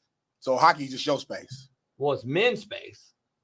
Professional hockey is men's space, right? We agree. She's coaching, JB. It's all men. There's no women playing, right? She's coaching. I'm just making sure, homie. I want to be clear. She's in this league, yeah, but she's All right. coaching, JB. All right. She played professional hockey herself for the women's league. Played That's not collegiate men's league, though. but she played the game. Doesn't matter. She's fucking coaching, Doesn't JB. matter. She knows the game. No, she doesn't. You don't know the game, homie. You ain't Yeah. played hockey. She knows the game. She played it at a professional level, at a very high level. It's X's and O's. Thank you, Alan. We are doomed. She knows how to play. We're doomed. We are doomed. This guy will never. Alan, I love you, Alan, but don't listen. This guy. I know this was your This coach. guy. I know this was your coach right here. I know he coached you up, and I know he helped change your life. But you ain't gotta agree with every fucking thing he says, Alan. And I love you, Alan. This is brother's respect. Alan, I know it's your coach. You Alan. ain't agree with everything this motherfucker say. He Alan. ain't always right about everything. Alan's an independent thinker. Alan's came a long way. Alan's fucking legit. I'm proud of Alan. I know his story. Alan gets I did my homework. I'm proud of Alan. Alan makes a I love right. Alan. Alan makes a right at the stop sign, not a left like you, homie. I go my own route, homie. Yeah, That's he don't why. follow Y'all everybody go like you, right. I go homie. left, homie. He don't follow Y'all everybody go like right. you, I go homie. left, homie. Oh, That's my thing. I believe it. That's my thing. I believe the woman can teach me how So to play listen, football. My whole thing with you is you the type to say a woman should just stay out because she's a woman. She has breasts and a vagina. Yeah. But you cool with a dude who never played the game go out there coaching because he's the man. As long as you got balls and a fucking penis, you go out there and coach. Nah, homie, you don't care. We got fucking college coaches who never played the game who fucking coach and you cool with it, homie. I said, no, we've already Stop. been there, homie. We Stop. broke this down before. Well, I'm bringing it up again because we got new fans. We got thousands of people in here. We got thousands we talked about last You time. would bring up Mike Leach because he didn't play. You love Mike Leach. You love Mike Leach, But homie. we broke down. He GA'd. He coached. He went through the process. Damn blah. We talked She about went through this. the process, homie. Anyway, Damn. keep defending women in men's Take sports. her same resume, but put a penis on her, and you'll love her. You love him. Keep defending What's women your problem, in men's homie? sports. If she knows the game, she knows Do the game. you like tampons in men's bathrooms? No, I don't. All right. It's not connected. How do you That's not connected, How do you not homie. connect that with this? This is what you do. Come on, This is what you do when I beat you in an argument. damn. You change the narrative and try to make it seem like I'm saying something else. No one agrees with Anytime I fuck you over on the argument, you try to go to an extreme. Smitty, how did you You're fuck an me over? extremist, homie. Not one person You're an agrees with you. extremist. Not one person You're an agrees extreme. with you. You know what? That's how I know I'm right. God. That's how I know I'm right. You think you're right. That's wrong with the fucking Smitty, chat. is it The fact? chat makes it you fact? feel good. Is it fact? Betty makes you feel Is good. it fact? I make myself feel good, homie. I don't need the chat. I don't need you. I don't need Bailey. I need me. I'm right because I'm right, homie. Is it fact? Y'all all go right. I go left. Is it fact? I don't follow the fucking crowd. I make my own lane. Is it fact? I've always done since day one. Is it fact? You don't know my story, JB. Is it fact? Motherfucker been kicked out of apartments, had to live with his best friend, homie. Motherfuckers on the bus stop. Why you on this bus for? Why you on the lines of the kids about my situation? You ain't never had your lights cut off, homie. You ain't never had the fucking gas cut off, homie. Couldn't cook. Eviction. You ain't never been in that real struggle. I've been on free lunch my whole fucking life. What you talking about? Free books. I had the full fucking federal Pell Grant, FAFSA, at Ball State. I couldn't afford college. I fight and I crawl and I scratch to get one full-ride scholarship. They didn't believe in me. I was too short, homie. I wasn't big enough. And y'all doing the same thing now. Y'all doubting me. And I'm proving you wrong every fucking day. Bailey, can you get this motherfucker off the camera? That was BPS. So that's what we were going to do before the commercial. We were have our own BPS segment.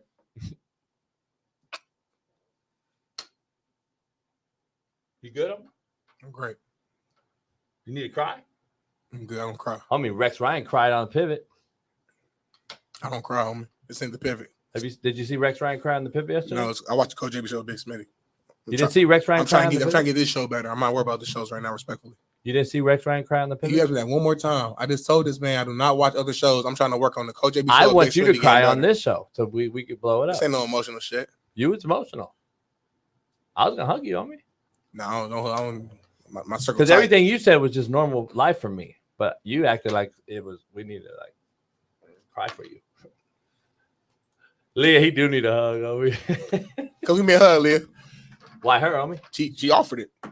Leah said I need a hug. She didn't say thank you, Leah. Give you a hug, homie. But it came to her mind. She watched that moment and she's like, "Damn, man, Big Smitty needs a hug." Which means in her heart of heart, she wants to give me a hug. So come out here downtown, Leah. We'll send you the address. Send me a DM real quick. Come give me a friendly hug. I appreciate it. Go to the men's bathroom. Give me a tampon, homie. Listen, we're gonna go to a quick commercial break because I got to bring order to this show. I'm gonna go get me some M&Ms, we got some, BPS, some water. homie. We got some BPS first, and we're gonna do BPS first, and we're gonna get me some M&Ms, some water, and did we're gonna come back. Did you break right there? Was that a breakdown? Like, were you like, damn, I can't do it, JB, just killing me, like mentally? I didn't like that, Leah. I didn't like the little one. I didn't like that, Leah. Let's go to BPS, y'all. Brought to you by First Round Performance. Go get your gear. It's the best performing, highest quality gear you can find anywhere. You go to First Round Performer and you tell them Coach JB sent you. What we got, man? Betty for BPS.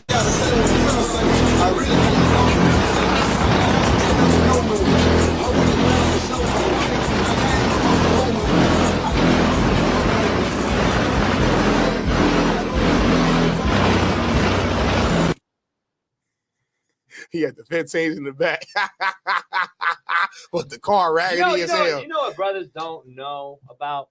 Dynamat.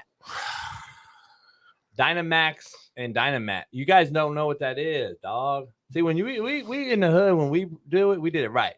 You take everything out the car, you Dynamat that bitch down. It's like a padded, like 3M material that you glue into the trunk and then the walls and everywhere underneath. And then it stops that rattle and that hood ghetto ratchet, as y'all say, shit. So y'all got to learn how to put Dynamat and Dynamac in your shit. I just don't get it. But that's the white person giving you guys some insight. We're not all privileged to know about that and have that type of stuff. White man. Only real ones know, by the way. You never even heard of it. But you from the hood. Everybody know what Dynamat is. Dynamat makes the sound more crisper and more clear. Everybody know that, homie. But at the hood, we get the speakers. That's what we can get. We can't get the full shit. You don't know about that, homie. You know it, but you know what Smitty did? He put cardboard and toilet paper in that motherfucker. Yep, and it helps. It helps. And that helps. You laughing about it helps. It don't help. I had a Sega Genesis, and back in the days, we didn't have the red, white, and yellow cord, right? We had the adapter. It was one plug-in in the back of your square box TV. The needle in the adapter broke. So what I had to do was I had to take out my earring, right here in the guide, take out my earring, put the earring into the adapter, and had to slightly put it in there to get the signal to work. Right here in the guide. Anybody from the hood who know what I'm talking about, you know what I'm talking about. Bailey, Google Sega Genesis. It's an old system that came out before you were thought not of. Old, for him, it's old. Though, for you, it's not old. I grew up playing Sega Genesis, Sonic the Hedgehog, all that on there, and that's the type of shit I had to do. My point being is, as a black man, we always figure out a way. When there's no way, we're going to make a way. That's what it is. So, Joseph Caldwell, shut up. You're not even a member. Joseph Caldwell, you got 3 minutes to become a member or you're getting blocked. Write his name down. I'm dead serious. We're going to block you. Anybody who talks shit who's not green getting blocked. Smitty's on an emotional high today. He needs fucking hugs. Make sure, because Smitty will block you today. I'm just telling you right now. We are on one. I'm in that mood. Go Doggers. Friday going to be crazy in LA. What? We'll talk about that when we come back. Hey, y'all, takes to a break. We'll be back. We'll give you some M&Ms. And we got more Coach JB show. M&M? He fucking endorsed Kamala yesterday. I got some M&Ms. Oh. But shout out to Eminem. That's one of the greatest of all time. But I thought you told me he did an album and he was talking about like anti-woke and blah blah blah. You were like, JB, you like his album. You would like it, yeah. But I thought I don't get it. He's gonna always speak his mind. And just because you vote for someone side, I don't mean you agree with every single little thing they do, though, JB. You don't agree with everything Trump says, I don't think. I don't. Exactly. You look little in that chair. Yeah, looks can be deceiving, homie. Try me and see how little I look. Eminem about to get exposed next, dog. Oh, he's not. Why you listen, before we go, let somebody vote for the other side.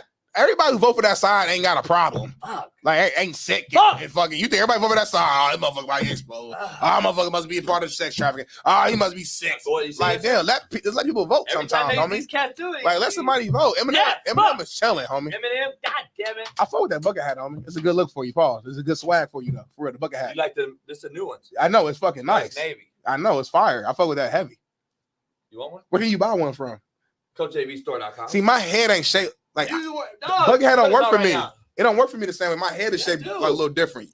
It look good on you, but it don't like. You see what I'm saying? My head. I don't get it. Why not? It don't look right on me. It just don't. I'm not trying to be funny.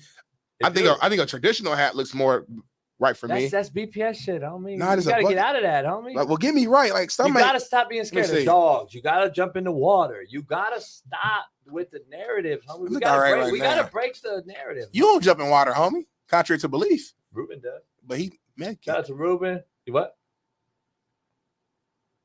Ruben's what? He's a homie. But why you say jumped in the water? He's what?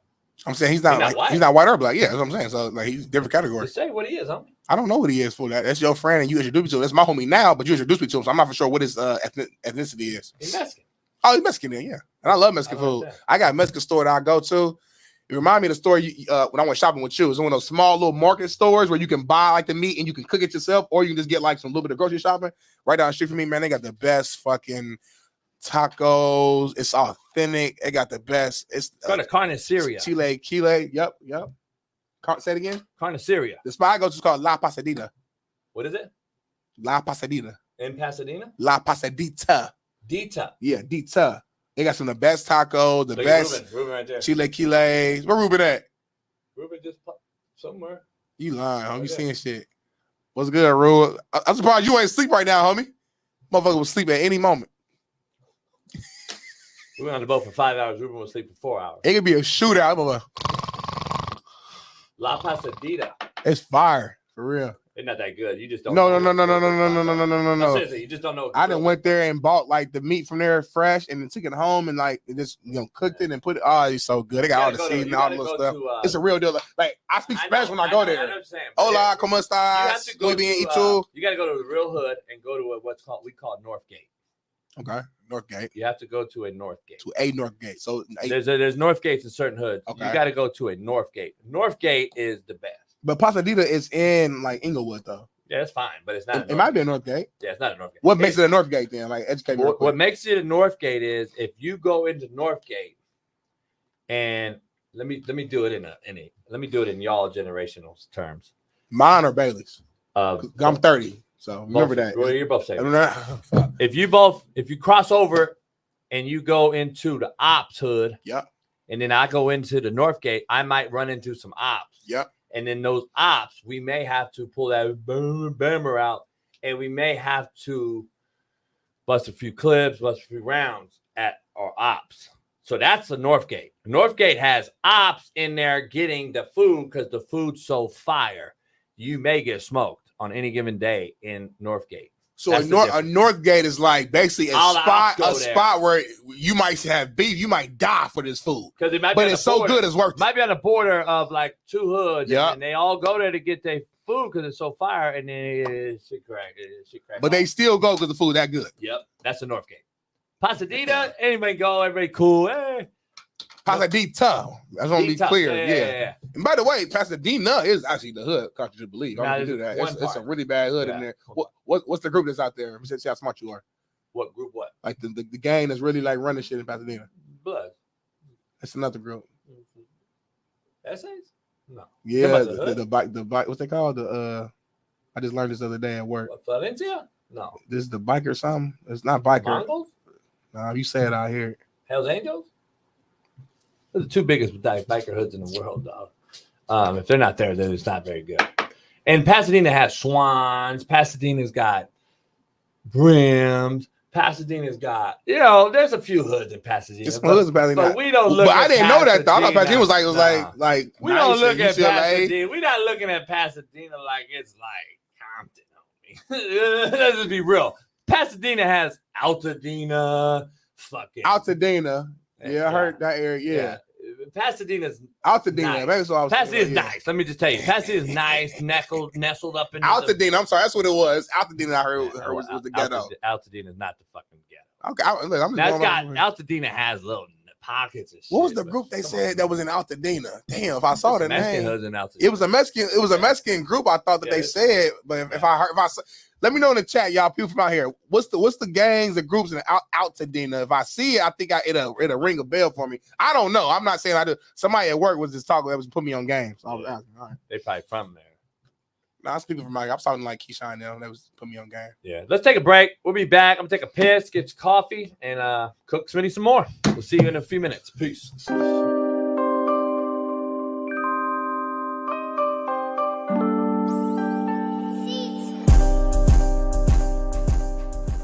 There's a video going around of Oklahoma State head coach Mike Gundy, who had to move his press conference to a Zoom after getting headbutted by his cow. To a zoo? To a zoo? To a Zoom. Well, check this out, homie. homie. A little run-in with my cattle over the weekend, and I guess they've been watching us play, and got headbutted. So I've got a bad eye that I didn't think would be particularly enjoyable for people when they were looking at my pretty face in a live interview. But more importantly, it's full of blood and I get dizzy, and so it's not easy to be upright and be in a normal function. But other than that, I'm doing great. Other than that, I'm doing great. I'm gonna start with JB first, and then T. Rich. I want you to get a little chance to kind of, get your thoughts all together. I see you're calculating right now. JB, what's going on with Mike Gundy? It seems like it's always just something with him, his program. It's something weird. He got headbutted by his cow. Moo. What's your take on that? What's going on, JB? I think he got his ass whooped at a bar. I don't believe anything he says. He's an absolute fucking idiot. I kicked him out of my office several times for a reason. He's a fucking shitbird. And his son is shitty. I don't know why he gave him a scholarship. I saw him play in Oklahoma. I didn't even offer him to JUCO. And then he brought him to Oklahoma State, and he actually started some games. He's now at some fucking FCS school. The guy's a joke. I'm going to be honest. I'm 40. No, you are. You're fucking 60 now, and you're still shitty. And I think he got his ass whipped at a bar. I'm going to be honest. Show your face, because we'll know if a fucking horse hits you. Where'd the horse hit you? With his fucking hit him in his eye? I want to see your eye, motherfucker. I don't believe you got hit by no horse. Because, T-Rich, it'd be hard to hit me with a horse in my eye. I want to see, where did the horse hit him? What kind of horse? And if it was a cow, what kind of cow hit him? Did a cow kick him, T-Rich? Did the cow absolutely get his foot up to a 6-foot body and hit that motherfucker right in the eye? Right, because it's not a donkey. A donkey might do that, or a horse. He said a cow. You might be talking to your players and get them to believe that bullshit, like you got them to recruit and get there to Stillwater, because you're shitty. So you must have sold them a fucking hell of a car to get them to come to Stillwater. But you ain't selling me that a fucking horse and a cow hit your ass. I want to see your face. I think you got your ass whooped at a bar. Well, who is the cow? Who is the cow? Me personally, and not calling nobody out, I think he might got Ike. Ooh. What? I think he might got Ike. Dun, dun, dun, dun, dun, dun, dun. You remember that? You remember when Tina? And it's not, and it, hey y'all, I'm just spectating and looking at, I ain't, I don't want guys to be, he, beating his. No, I don't want to say that, because he getting beat up, right? Have we seen his face? Have we seen his face? Anyone got a picture of him out there? There you go, right there. That's all we gonna get. We seen Nick Saban, get beat up in the game, and he came out and said you should have seen the other guy. You know what I'm saying? Yeah, he showed his face. He showed his face though, like a G. Yeah, he told you right off the bat. Hey, they don't make him. You saw me on Netflix wear a pink jersey and run. You did that, I got a penalty. I got a penalty, T-Rich. I said if I get a penalty, we wear pink. I got the penalty. You saw it. So he gotta have somebody gotta have a mean right hook. or one of the players got hulked over, or one of the parents. It's one of them because didn't they have a Heisman Trophy favorite running back who was supposed to be the #1 pick overall, and I haven't heard from him since Ollie Gordon. Didn't he get a DUI to start the season, and then I ain't heard from him since? Man, listen, Mike is my guy. You want to know why? He's been my guy since 2011. When they lost that goddamn game to Iowa State, got us in the damn championship again. Or was it Minnesota? It was one of them they lost to, Oklahoma State. We needed them to lose. They did what they had to do, and we got up in that game. So you don't keep getting your ass whooped like that, then, I mean, it's on you. We gotta let's keep our eye to this situation and try to figure out and keep doing some deep dive and investigation and figure out what really happened. Because y'all got me thinking right now, JB, and I feel you. I don't think what he's saying is what really happened. Because if that was the case, just show your face anyway. Allegedly, we don't want to get sued. Yep, we don't want to get sued. Allegedly. Just show your face. If it was a cow, it's cool. If it was just a cow, nothing to be embarrassed about. So I'm curious how a cow gives somebody a black eye. I've never seen it. Show me. I've never seen a cow. Cows are nice. They be chilling. You know, the cow don't do nothing. That's what I'm saying. They're like sheep, right? Yeah, T-Rich, have you ever seen a cow buck a motherfucker? It's not a bull. Not a cow, homie. No. Nah. He specifically said a cow. Yeah. See, I think Mike might be a little, and his person wrote a script for him, right? And he fucked up and said cow instead of saying donkey or some shit that could actually kick him, maybe. And he now said pretty face. He said pretty face. He mentioned that. T-Rich looked at T-Rich heard that and was like, "What?" And then we heard that. Then we heard some sort of farm animal. I'm curious onto this because I am going to be honest. I've coached a long time, 23 years. I played a long time, another 20 years. I'm trying to figure out at what point after an ass whipping that they just took, where I go home and I'm not with my staff, my players, or something getting ready for the next week, and I got time to go fuck around with my cow and my horses. I'm curious. I'm asking him, make me better, Mike Gundy. Make me a better coach.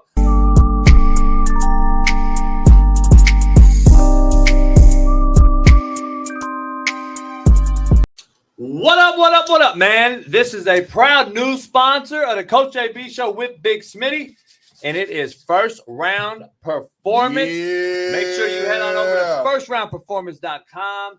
We got the merch, the gear. They are top-notch company. High quality, JB. All about the quality here. Workout gear, exclusive gear. What's that right there, JB? By the way, nobody else in the country or the world has this short right here. You can put this short on. It helps your back. It helps your hamstrings, helps your quads as you work out. What? You can wear these right underneath your workout shorts or what have you. It's kind of like a girdle, but very, very comfortable. Shorts Against Syndrome. It's SAFS. Go head on over there and check it out. First Round Performance. JB, they got workout bands. They got ankle weights. What's this? What's in that box? Oh, kind of good. It's our first time seeing this. What's this? I'm nervous. What's that? A 40-yard dash electric timer. You can go get your workout on with the light and the strobe, the whole deal. Firstroundperformance.com. Oh, you just turned it on, JB. Bam. You want that smoke? Go check it out. I know you ain't trying to race me, I JB. might race Smitty and smoke him. You ain't trying to race me. You scared of that life. Yeah, this is real deal. You guys got to go check it out. Firstroundperformance.com.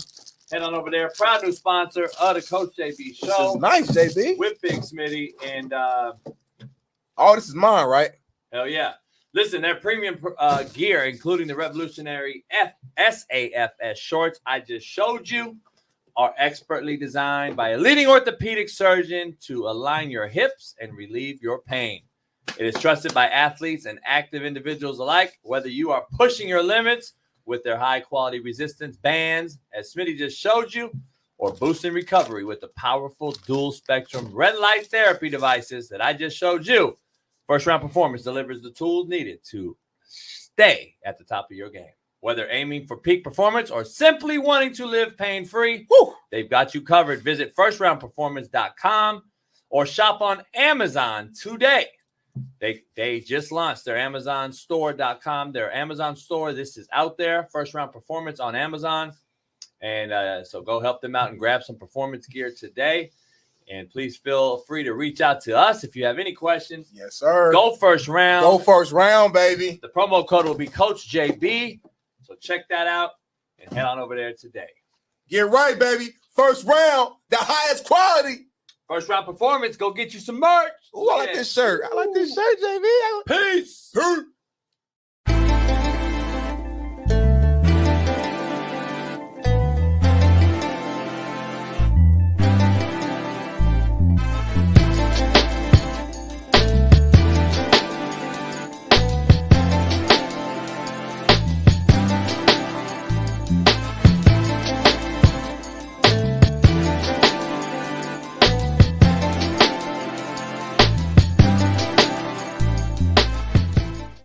Yes, sir. We are back, man. Make sure you ain't hit that like button. You do that right now on 3. 1, 2, 3. Hit the like button. We should have over 1,000 likes, y'all. Appreciate y'all support. If you are not green, what are you doing? You sitting on your couch. You're watching this show. You're at home, man. You beat your meat this morning. You had your piece of rolls, man. You ain't doing nothing with your life. Go ahead and drop that money and become green, which means become a member of the show. That's how we continue to grow. That's how we continue to get support. We have about 55,000 subscribers. We're trying to get to 70 at least by the end of this season. Let's make that thing happen. We can't do it without y'all. JB, what we got next up, man? I don't know. You run the show. I run the show, man. So let's keep it going there. Let's go to the 7 o'clock block. Let's scroll up a little bit. Let's talk about former Oklahoma coach Barry Switzer, who was questioning if the Sooners NIL can compete with Texas, saying they can raise more money than we can. We're a small state. We've only got 3.5 million people, and it's going to be more difficult than it is for the University of Texas, where they have 35 M's. Do you agree with this, JB? You think a wealthier state and having more people is naturally easier for you to grow your NIL and your program, or is he wrong in this situation? What's your thoughts? Yeah, definitely easier. That is just what it is. Like strength in numbers. Isn't that the Golden State Warriors deal? Yeah, it's easier. California, Texas, Florida, bigger states. It's real simple. Smitty. Indiana, that's why it's a shithole. It's small. Indiana's balling right now. Undefeated. Kansas, shithole, small. Even though it's a bigger state, there's no people. Montana, huge state, no people. Wyoming, Idaho, nobody recruits those states. Because why? There's whites, and there's no talent because there's no numbers. I'm just saying. Really just fucking simple math. But pretty simple. More money, more people, more alum, more. From you? What? Are you micro thinking again on me? I'm not micro thinking. I just asked the question. I didn't put together the rundown. I just asked this question for you. You as a coach, you as a guy who recruited and did this before. You've brought in great talent into smaller markets, so and figured out a way. So I was asking, if you're a school like Oklahoma who has a storied tradition in history and still does have a decent amount of money, could you still compete with those like a Texas, or is it at a point now where Oklahoma's fucking cooked, homie? It's a wrap. Can we be real? It's a wrap. They're horrible. And I said they're horrible before the season, didn't I? Didn't I say that Venables is not the guy? Did I not say it? I love Venables. But these guys are not head coaches. You just can't throw a guy in there and say, oh, here we go.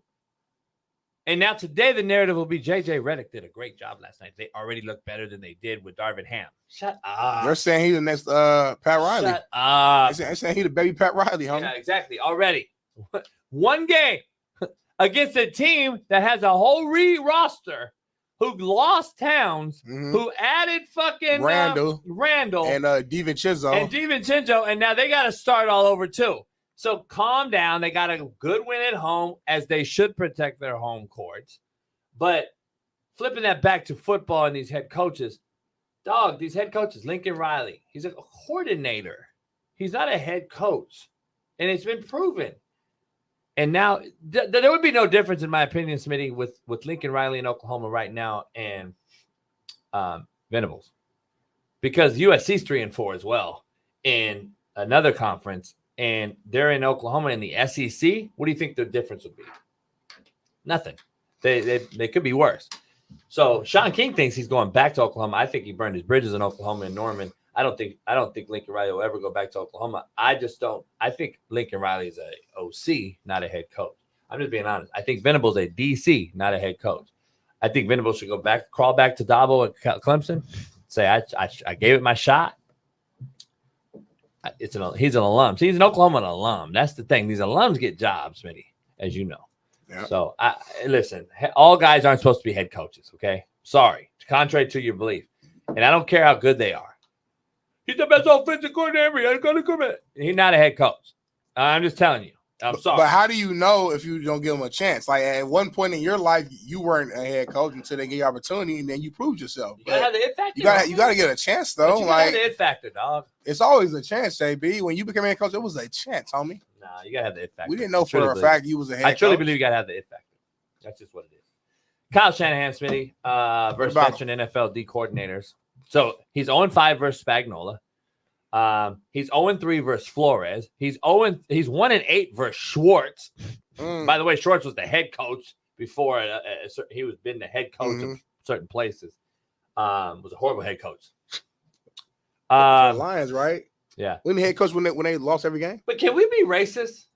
RACCISSS and talk about Kyle Shanahan getting rid of their black DC last year, who should have never been fired in Carolina, just throwing that out there, who had the fucking players running through a wall. What's his name? Then they fire him as the DC in Frisco last year. And have you talked about their defense production from Steve Wilkes last year to now? Can we talk about Steve Wilkes from last year in Frisco to now? But I'm the asshole when I continue to call out Kyle Shanahan for being the most overrated head coach of all time, because he is. You had Steve Wilkes, a guy that got his feet wet as a head coach in Carolina, who should have never been fired. I came on the show and advocated for it. I know Steve is a fucking legitimate dude. Cats like him. They want to play for him, and he demands respect. Goes to the Frisco Niners to replace our man that got a head job for the Texans, D'Amico Ryans, and does a hell of a job. Now, can we talk about the defense, a fucking drop-off from Steve Wilkes' Niners defense to now, and tell me why Kyle Shanahan fired him? Now, I'm not going to come out here and call it racism and all that bullshit. I want to just get your take. Why?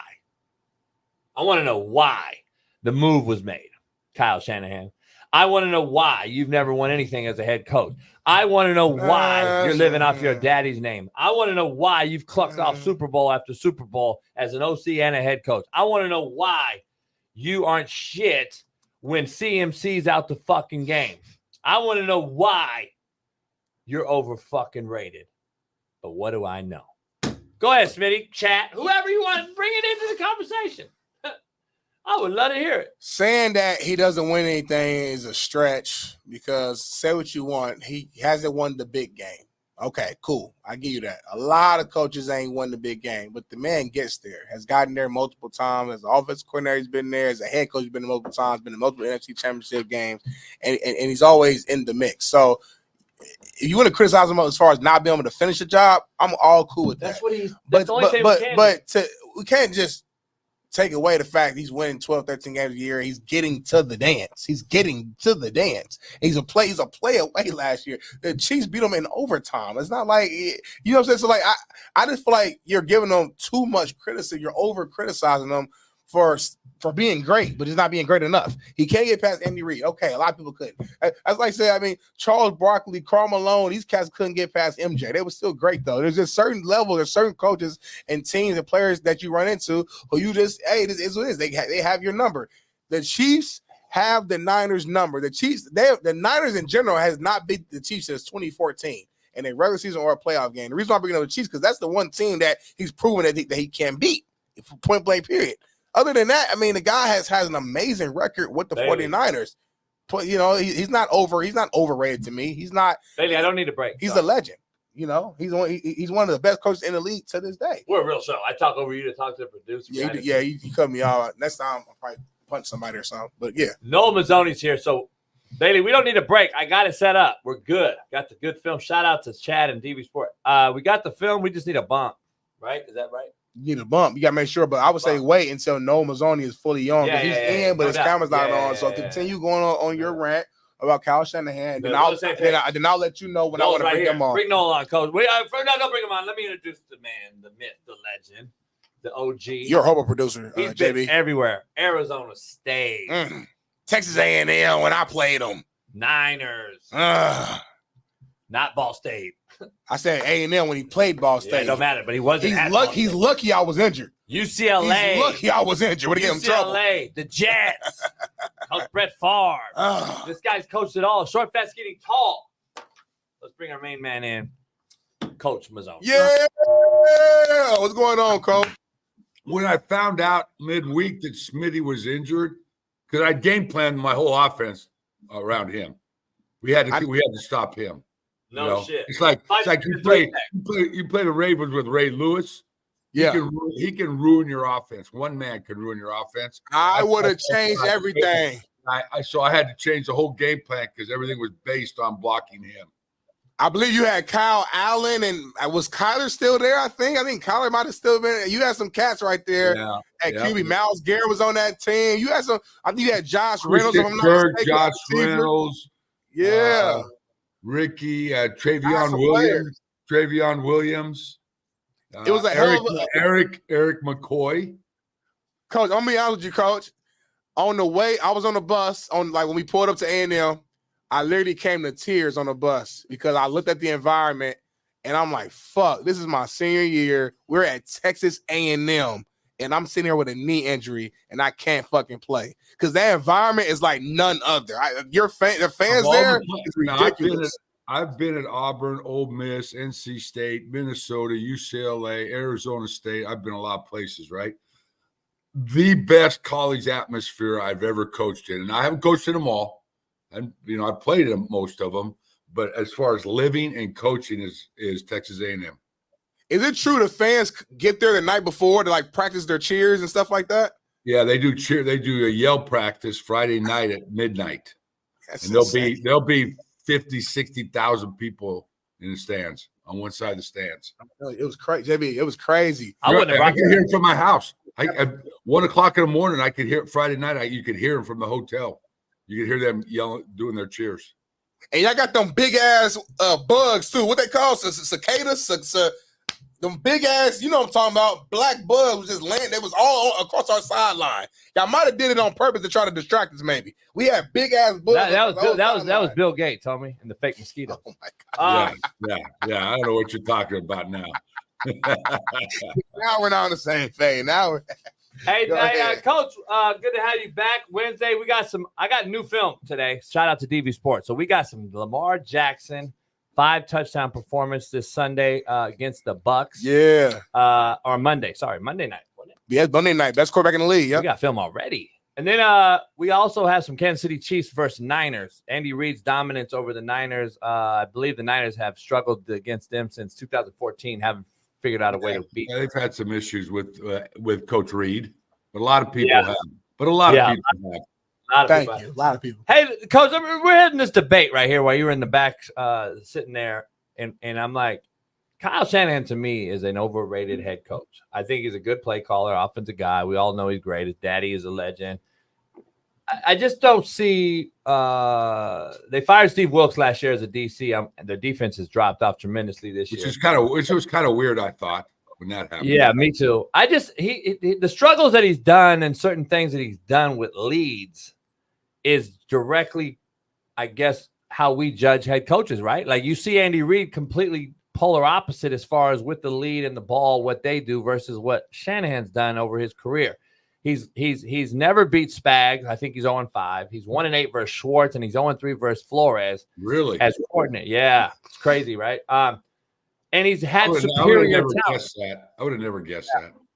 Can we argue or debate? He's had superior roster talent, right? I mean, let's be honest. He's like, I think John Lynch has done a great job over there. Yeah. But has their window closed? I mean, so what is he? He's about, what is he, like a 55% winning guy? 55 or so, somewhere around there. I mean, that's. You believe? Would you argue or agree or disagree that their window's closed? This Niner team looks old. It looks like they just aged overnight, doesn't it? Like I know the injury, and I tell you, for like, and when you don't have, and I love Brock Purdy. Thank you. Just say, Coach, he's a bus rider, Coach. He's not a bus driver. Well, he's a guy though. Because he throws a good ball, he makes good decisions for your team. When he's surrounded by, when he's got McCaffrey, Debo, when he's got all the bullets in the gun, he can manage the game for you, and he can win games. Now, when he's not the guy that says, "Okay, you got to go win the game for us," I don't know if he's that guy. Not exactly. Cam Newton said it on our show. He said it before. We've had him on. We said the same. I've been saying the same thing. Listen, I think he throws the prettiest in cut dig route. I mean, because we don't throw dig cuts anymore in the NFL, and we're dink and dunk. And I actually love that he throws into the teeth of coverage, Coach. I think he throws good dig. And then you got to think when you take Christian and Debo out there. I mean, Kyle's built on he has to be able to run the football to be comfortable as a play caller. And miscellaneous formations and plays with their guys, right? Misdirection with Debo and running this and motion. Yes. And you lose that, and then you don't really. And to be honest, I've been saying this on this show for a couple of years. They don't really have that true 6'3", 6'4" guy that I could throw a back corner fade to or a fade stop to on the goal line. They got to put Kittles out wide and try to get a mismatch. They don't really have a true. They got Debo and Ayuk who are really interchangeable inside guys. Let's just be honest. They're not.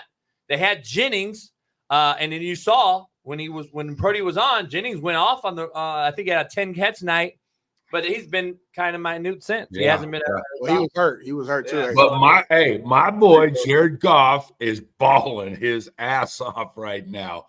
Oh my God. Hey, so that's a great segue. So efficient, man. So efficient. It's crazy. Hey, that's the next question I had for you because Sam Darnold played well as well in that shootout they just had for the league conference title right now. They're both tied up.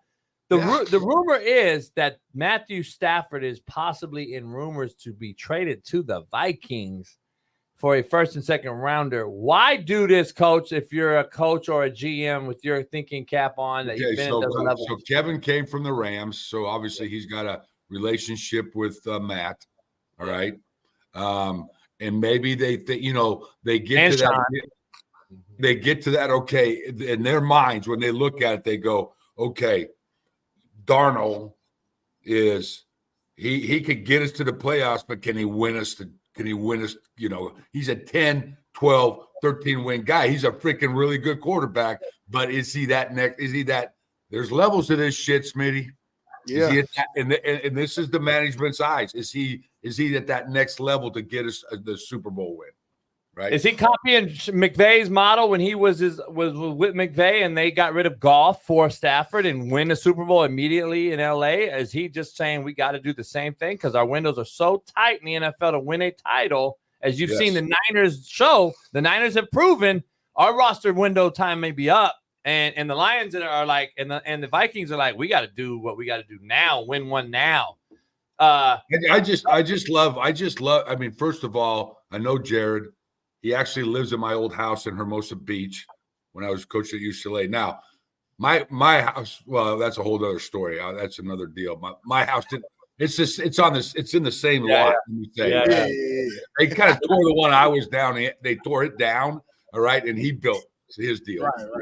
Right. But I mean, one of the best dudes you ever. I mean, he's really close with a kid I coached, Mike Berkovici, who's at Carolina. One of the best dudes ever, and I'm so excited. They like, hey, peace out, go to Detroit, never hear from you again type, in my mind, right?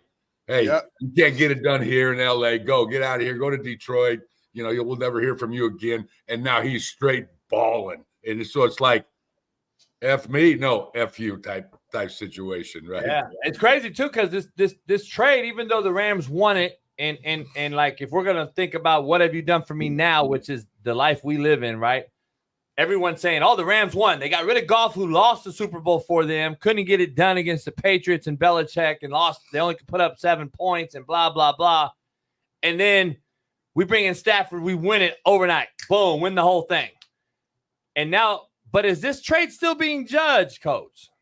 Because what if Goff wins one? And that's still the same trade, even though 4 years later, it's still the same trade. And what if the Lions go on to win a second one? I'm just asking. Yeah, I don't know. Isn't that crazy, though, how this has become a instant gratification profession? Yeah. For these athletes. Huh? I mean, all of a sudden, Quinn Ewers, you know, and they lose one game, it's the end of the world. I mean, I don't know if I saw yesterday. My son always is texting me this stuff, sending me little talking about possibly leaving. About like there's like 4 or 5 offensive coordinators got shit canned yesterday. Yeah. I'm like, I mean, it used to be at the end of the year they go, hey Noel, bro, you just you're 120th in the country in total offense. You might need to look. Now it's like after the 4th or 5th game, oh shit, you suck, get the hell out. Right. Like look what Utah did, and that's Witt's boy. Like that's his boy, and Andy's a great dude. But I'm telling you, you better have the trigger guy. And when they lost Cam, I felt bad. They shouldn't even try to play him. I felt so bad for Cam last week. I know. He was so and you better have a quarterback. And now, so that's what makes the profession like freaking like so volatile, is because okay, let me develop my quarterback, because when he leaves, then I can keep my job because I got a guy. But guess what? That guy was developing, just transferred. So now you got to go find portal guys every year. Yeah, it's crazy. No, we got some great film today. We got some KC Chiefs Niners game, and we got some Ravens Bucks. Got to break down. I want you to know 2 nights ago I couldn't sleep, JB. I actually pulled up Netflix and pulled up your old freaking Last Chance U and rewatched the whole season. All right, the whole season. Wow. Yeah, the whole. I don't know why you do it. I don't know why you do that to yourself. Because, like, I mean, you're kind of like my hero. Were you drinking Makers? Huh? Did you wake up and just get the fucking Makers out? He said, yeah.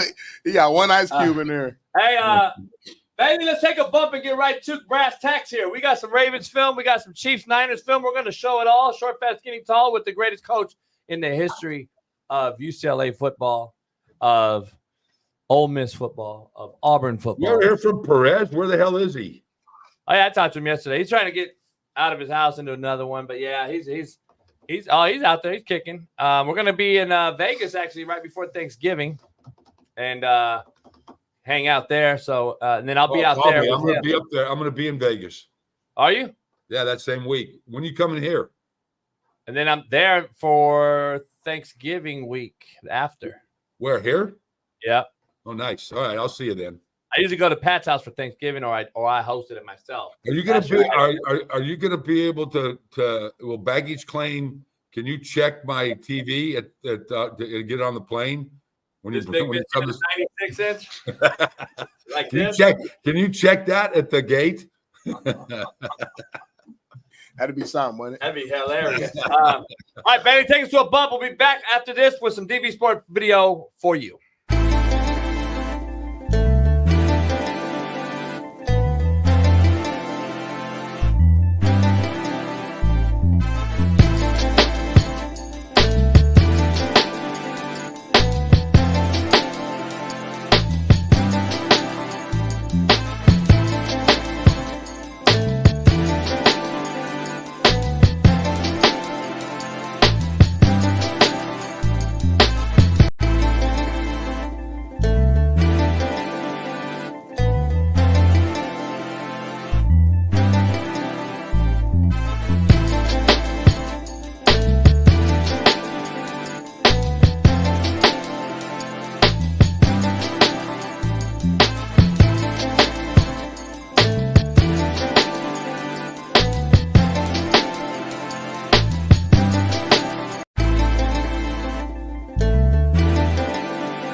All right, Coach, we're back.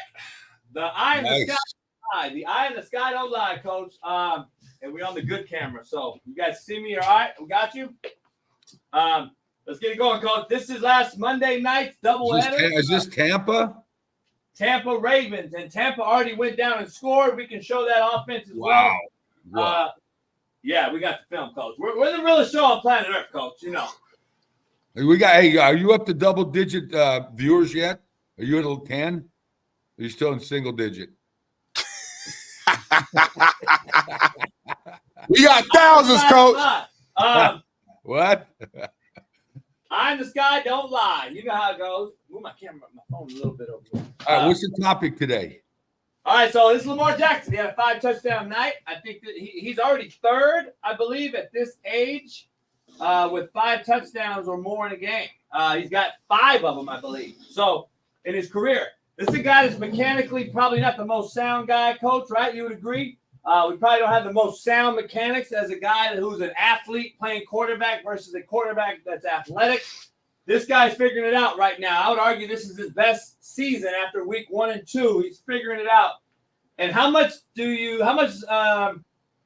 credit do you contribute this success to Coach Monken, Coach? As you know, I think what happened, because you had Roman before that, right? Yep. Greg?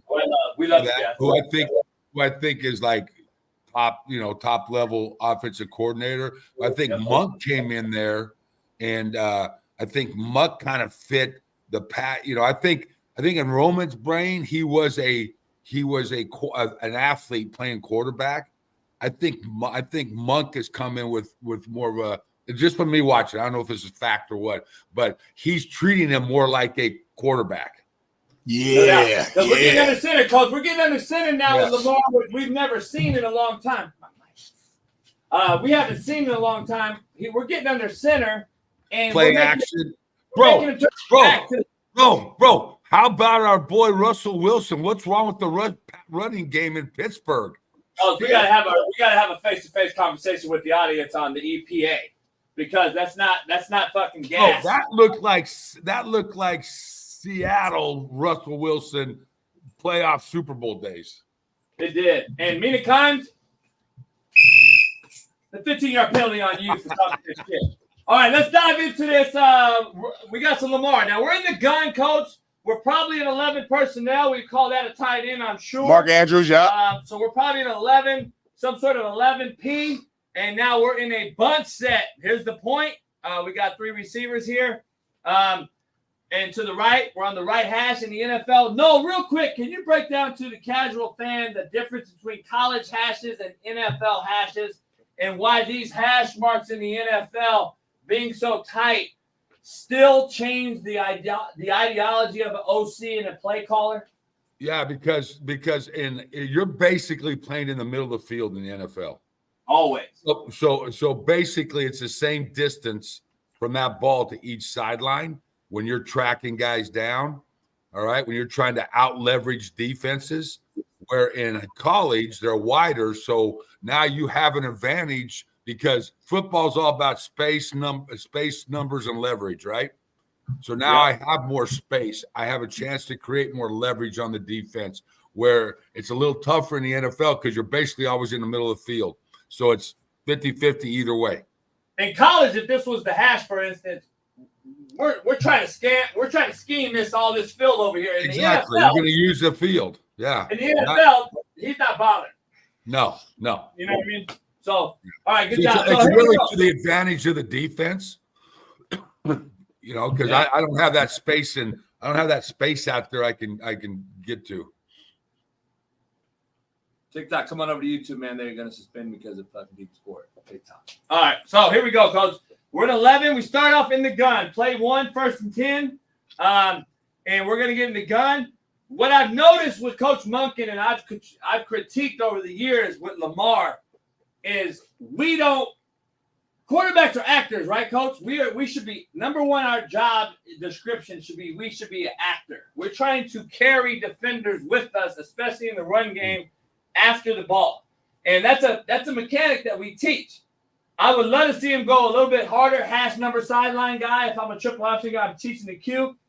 Go faster, arms touchdown if we have the ball, so we can pull a guy or two just for a half second, because that's the difference between him breaking this and him coming back and making the tackle. But what I have noticed is Lamar's gotten a lot better. He's actually at least given a few full speed, half speed at least, but he's at least carrying some fakes out. In the last 2 years, I haven't seen that from him in gun, read, mesh action. So I just want to shout that out. Derrick Henry's a dog. He's actually, I critique the offense being blended because he's not an under center guy. I thought he should be, he likes getting the ball 7 yards deep. And he's blended it really well, Coach, right? Yeah, they've done a great job of having those two cats in the backfield. I mean, now you got to keep both, and you got to keep both of them happy too. No doubt. And Coach, we're in 12P now, Coach. We're in 12. Old school ace, right? Old school ace. Old school deuce, yeah, ace, deuce, yeah. The double tight end. We got receiver. Yeah. Now the subtle difference is, Coach, for the naysayer out here, this receiver out here is actually on the football.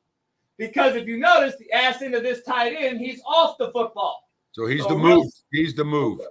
He's the move guy. He's a real subtlety that a lot of people won't look at because usually in ace, we got two on-ball tight ends. These two receivers will be off. That's a very, very little subtlety that you may not notice out there watching this right now.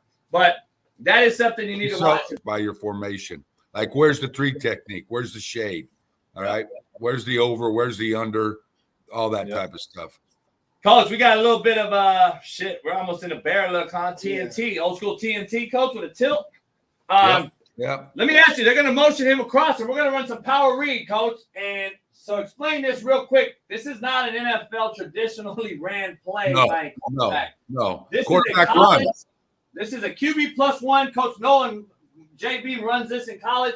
We're going to run this guy with motion, and we're actually going to run a power play, pulling a guard, and actually read the mesh and read the DN. The DN crashes, we're going to hand the ball to the fly sweeper. If he goes up the field, the QB is going to follow the pulling guard, and we're going to have action, which he just gains 10 yards on. Go ahead, Coach. Yes, So this is like a gap scheme, right? Yep. Here's the guard. Yeah. See, they double. They ace. Pause it. Watch, they ace the three technique there to the backside backer, back, pull. He's pulling for the play side. And now they don't have to block the end, right? So they gain a guy with the extra tight end. They gain a gap blocker with the extra tight end. See him gap down? And so Coach, it's beautiful, right, Coach? Because we got a lead blocker. We got a lead blocker with Derrick Henry, who's also looking like he's blocking for the fly sweeper, right? Mm-hmm. So that's influencing what, Coach? The flow. It's influencing the DN so this is power with jet sweep attached. Yep. Great football play for a quarterback that can do it. And that's just it's stilling with these NFL DCs, Coach. I don't believe the NFL DCs have really adopted to the college style of offense that we're seeing in the NFL nowadays. This is really like the biggest high school run in the country, I bet. And no, shout out to DV Sport because we get the end zone copy from the defensive asses, and we get the offensive. Yep, I use them every week. Yeah, so we got both sides of this, Coach. So now, from the offensive perspective, you can see it a little cleaner, but that's what Coach was just talking about. So stop it. Hey, go back. Now, JB, go. Keep going. Stop it, right? Stop. One more. Stop right there. Okay, so see how they've cut the defense. See the cut? Okay, so they have basically circle the D that the guard's on, the end. Circle the end. Yeah. Okay. Now they've made this is basically a run option, right? Not an RPO, but a run option. Yeah. So now double option. Double option. I'm sorry, the guy that we're blocking out here. So all we got to do is block him. The guy with the two arrows on it was the read. He's up the field, give the ball. Let's go back, Coach. I fucked you up on that. Here's the defensive end. That's the read key. That's the read key right there. Where is the read key for Lamar Jackson? Okay. Lamar Jackson's reading that guy. When we motion this guy across, it's pulling defensive personnel. Plus, they got a lead blocker with Hill, and it's going to influence the defensive end, which is only helping him. By the way, Coach, pre-snap, I'm pulling the football as a QB because of his alignment, right? Yes. And by the way, you ain't watching John Elway or Dan Marino or Peyton Manning run this play. No, exactly. Run it slow. You got slow-mo? I think it says slow-mo. You got Smitty on the clicker? Yeah, I got Smitty on the clicker. I'm teaching him, Coach. We got to teach him. Oh, go Smitty, look at that. Rewind it now. Yeah, and then do it. So, see, we got this. So, what's the influence? He's in a wide 9, Coach. Explain it. I hated this technique by a defensive lineman because, Smitty, come up here, Smitty. Especially in run-down situations. If I'm the tackle coach and he's a wide 9, he's so wide out there. If I'm teaching the cube, so if I'm the DC coach and I had to teach Coach both as the head coach, I want his ass friction in my ass so I can fight this right as a D coordinator. I want my D in at least not to be able to be. Yes. I want him to have to work. I'm the deuce or the tray, right? I want him to work against a motherfucker. He's so wide. Go ahead. He's so wide. If I'm the Q in the mesh, I know I'm pulling this ball. He ain't screaming off the edge, Coach, because why? This safety's not going to replace him, right? Right. So, like, he's pre-snap. I know the Q is pulling this football, and I'm going to run this because he's so wide. I would rather have to see him right here, Coach. That's me if I'm coaching. I don't get why they've slid that D line to the tight end so hard. I don't either. And not only is he wide 9, look how he's angled in position. He's almost going horizontal, like towards the line. I don't understand the mindset here. What was it down the distance, JB? Second and six. Here's the issue, Coach, on 2nd and 6, too. Why are we in a fucking tilted nose away? I would at least put him in a 0, right? Yeah. I don't understand this alignment. This is a weird alignment. He's in a 4, basically. You got a tilted shade. You got what? 9, basically, a 3 tech with a 9. I don't understand this alignment. Somebody's messed up, I think, honestly. I don't think this makes sense. Number 3 right there's got to play the C gap. He's got number. We used to call it Rocket Laker. Laker. This is run screen. Run screen. Watch hat. We got low hat, Coach. If Smitty's coaching D line, if he's a D tackle and he sees O line low hat, what's the D line thinking, Coach? Run, right? Run. And then what they do here is they see run low hat, and then they're retracing. And now look at the number 79, get out here and retrace. And he has to put the key is this wideout's got to push vertical, right, Coach, to get this corner in his back pedal. Yeah, he's got to develop. He's got to give the tackle some space. Yep. Boom. Look at that. D line's occupied. This is perfect. This was perfect. The other thing is that tackle, which all you young tackles out there, they all want to go downfield on screens. You got to run flat. Right down the line of scrimmage. Watch this guy. Don't do this, young guys. Don't fucking go vertical. Flat, because the corner who don't want to tackle anyway is going to always go upfield. Watch it again. Great job by Ronnie Stanley, Notre Dame guy. Been balling this season. And you got a good play right there. All right, let's go next. Let's get some pass. Let's get some pass right here. We got 1st and 10 down. 1st and 10, Coach. We're back into probably another run right here, JB. Look at this formation, Coach. Now he's formationing guys. Yeah. He's in a lot of condensed sets. Next. I'm going there. I like that. We got to go next 3 times. Yeah. 2nd down. Here we go. Coach, old school 20 personnel, green. Watch the stand. It's a pass. I like this. It's a pass play. Now rewind it. Yep, we're going to rewind this down. Go. Now, Coach, it's probably 21P, and they're lining up in 20 personnel. Because you're not going to take Mark out of the game. Yeah. So you got a tight end, you got 2 backs, you got a tight end. So we're in 21 personnel, 2 backs, tight end. We're in a 20 deployment. This is old school pro, bombers, whatever you guys want to call it. Go ahead. As a defensive lineman, I'm looking at these old lineman stands. This is clearly telling me pass. Knowing down and distance, also alignment is very key. My first play. Yeah, high hat, right, Smitty? Yep, high hat. And Lamar has to let that ball go out, right? Throw it out. I mean, I don't think he ever saw him. He don't. 1, 2. Got beat on a stunt, got beat on an ET or a twist. Go back, JB. You want to see tight? Yeah. Next. Oh. Here we go. Nice. Copy right here. We got beat here, Coach, on a little game. Yeah. Because Levante David walks up in B gap, and now we know that's big on big right there in a bob protection. So that means big on big. He has backer. Yeah, and you see how he goes out to get that rub on the tackle. Yep. This was a great twist, Coach. This is a great job. Because you can't pick up that twist with a back at a tackle. Yeah, and he sells it, right, Coach? If he fucking comes too damn quick, then I mean literally that's what she said. If he comes too quick, he fucking premature ejaculated on himself, and he doesn't get in his kick, right? He gets him in his kick. But see the tackle, see that step right there by the tackle? No, wrong. Yep. Stay vertical. Vertical, right here. Vertical. Stay vertical. And then he sees him, right? The guard sees him, and then the back will help that out. Yep. See, the center guard this should be a rip call to me. The center guard should be here. Yeah. Full slide that way. Well, the center guard are going to 52, right? Yeah, that's what I thought. They should be going to 52. The back's got 54. Yep. Let's go next. So he gets sacked. 3rd and 19. Screen alert. Draw. Screen. This one Noel's talking about, though.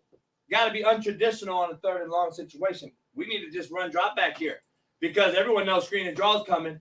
Double sack. Early on in this game, the Tampa Bay Bucks were up 10-0. It looked like, oh, shit, Mike Evans was healthy.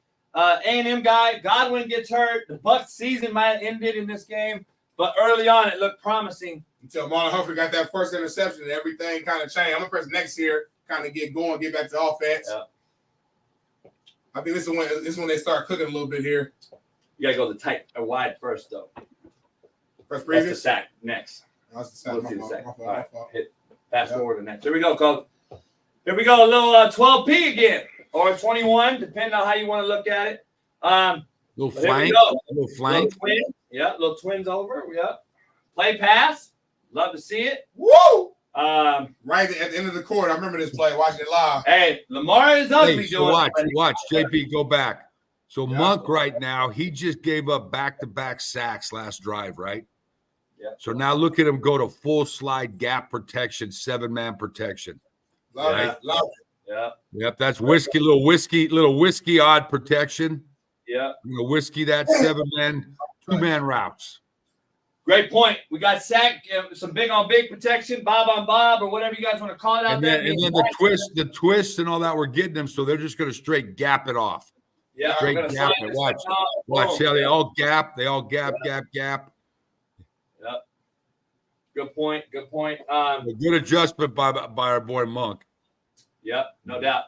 Let me say there, Coach. Let me keep talking, Smitty. You got it. Yes, sir. Let me move to some hit jet motion here. Hit advance. Yep. All right. Watch this. Let's get into some. And we're real slow. Is this Flowers? Yeah, that was Flowers in the motion. The jet motion there. Yeah, that kind of got him all. That kind of got him going. Yeah, it did. What happened to that Chiefs? In the meantime, we look for this Chiefs film. But yeah, man, what's your overall evaluation on how Lamar's looking right now, Coach? I mean, people are saying he's the favorite to win MVP currently again. He keeps playing like he's been playing. He should win it. What I liked about, I don't know if you saw the interview from the last game after the game, they interviewed him because they started 0-2. Yeah. And he said, he said they came in thinking they were good, and then they realized you still got to work during the week to be good. And they started that. Yeah, that Coach, was awesome. quick question. Who do you want to see? You want to see Parity or you want to see Mahomes? On Whoever you got, I'm good. We got both. Mahomes. Fuck it, Mahomes. You gonna bring Mahomes in? Yeah, man. I love the way Lamar's looking. He seems so confident and just poised in the pocket. If he's gonna be throwing the ball like that, it's gonna be tough, man. It's gonna be tough to stop them. I mean, these guys are getting 200 yards rushing a game and 250. Well, and you're gonna have to put an extra guy in the box because you got Derrick Henry back there. Got to. You have no choice, right? Yeah. So they're gonna see. He's gonna see a lot of post safety defenses because of that, and not split safety defenses. Because you get split safety defense, you're a little light in the box. They're gonna hand that shit to Derrick. Yeah. So as a defensive coordinator, you kind of just gotta pick your poison. Oh wait. Two. We can't do anything with cover 2. Coach, I think we only got Purdy on right now. Oh, shit. All right, let's go. Yeah.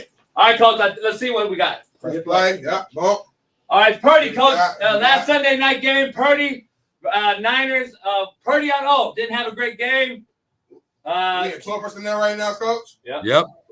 12 personnel. Boom. Kansas City's really good on Pistol. Undefeated team. No CMC, coach. We're struggling on O. What do you do as a play caller with this Niners struggle they're having, especially against a Andy Reid, Spagnuolo-led defense who's top 5 in the NFL? What do you do as a Niners offense going into this game, struggling and banged up? What's your mindset, coach? Tell the audience for us. My mindset would be is I got to get my quarterback back on track, so I got to give him easy throws. I got to give him the stack some completions, right? Hitches, slants, snags, naked, move the pocket. I got to get him. A lot of times, like because they love to throw the deep digs, the deep overs, and you see Kansas City's done that, and he's done that with Patrick. They've got a way in their offense that he can just get out of his hand, right, and throw completions. Throw completions. Hey, so the quarterback always got to remember, quarterback, it's about the journey, not the destination, right? Your job is to keep making first downs. And the touchdowns will come. No doubt. This is long down and distance here, coach. We'll show a few plays. We'll get back to the screen with us on it real quick before you get out of here. Yeah, I don't think they're a great off-schedule football team. That are off. Explain off schedule to the crowd. Explain off schedule to. I mean, if you're calling plays and it's always 2nd and 10, 2nd and 8, 2nd and 9, and then it's 3rd and 7, 3rd and 8, you're off schedule. On schedule, you should be 2nd and 6, 2nd and 5, and then 3rd and 3, 3rd and 2. Because when we're scouting the team and we're breaking down a scouting report, we're getting percentages on 2nd and medium, 2nd and short, 2nd and long, not 2nd and 19, 3rd and 21. Yeah, that's all. I mean, you might as well go to the concession stand and grab a Coke. 3rd and 19 is tough to make. And that was just 2nd and 19, right? 3rd and 19. Yeah. 3rd and 19. All right, here we go. First down again. All right. Boot naked, clean pocket, coach. Explain what happened here on this pick by Purdy. I can't see. You got to move back a little bit there. All right, so they got man coverage, it looks like. One post safety man. All right. Little tough by that coming back because that the tight end, the move guy coming back, that's tough, right? I don't know about that. That's tough for your quarterback when he's got that free runner from that end spot, right? Yeah, right here. It's going to be right in his face, face right there.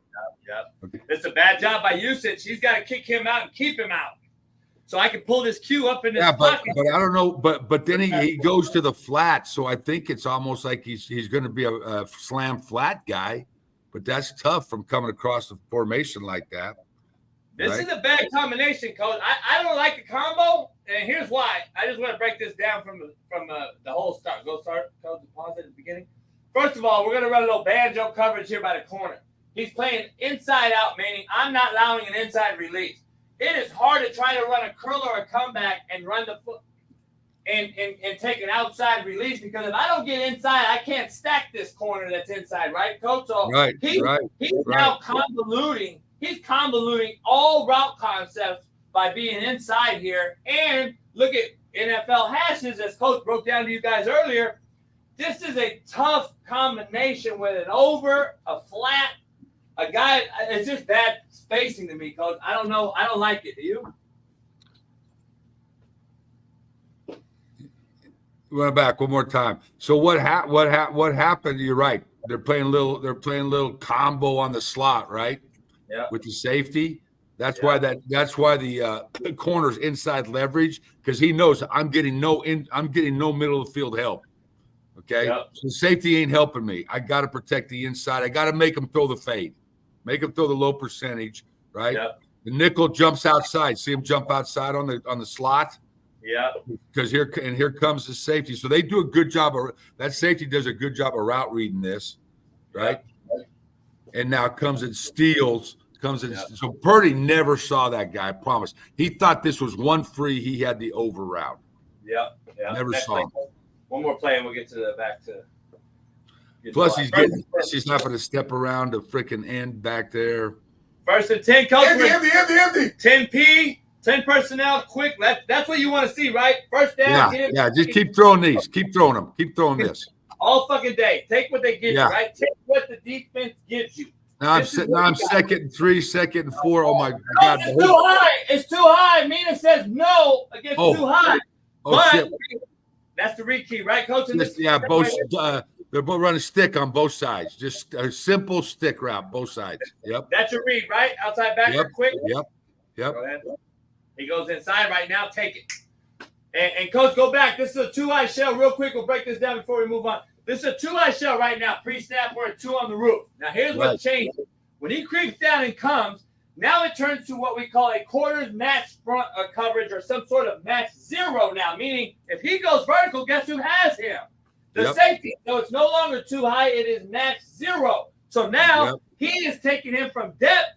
That's our read key. I'm going to just hit and replace. I actually would like to see Purdy get that bitch out quicker than this, but go ahead. Now, throw the ball. See how late we are? Yeah. Go back, rewind it. That's not bad, though. You're being a hard ass. You're being a hard ass. Now, go back, Coach. Can you talk me through Purdy's eyes left here? We motion. We're in empty. We're in a reduction type formation to the field or to the boundary. So this is strictly a coverage driven concept, right? He's got a post safety high, which would be the motion side, and he's got a split safety side, which would be the slot side, right?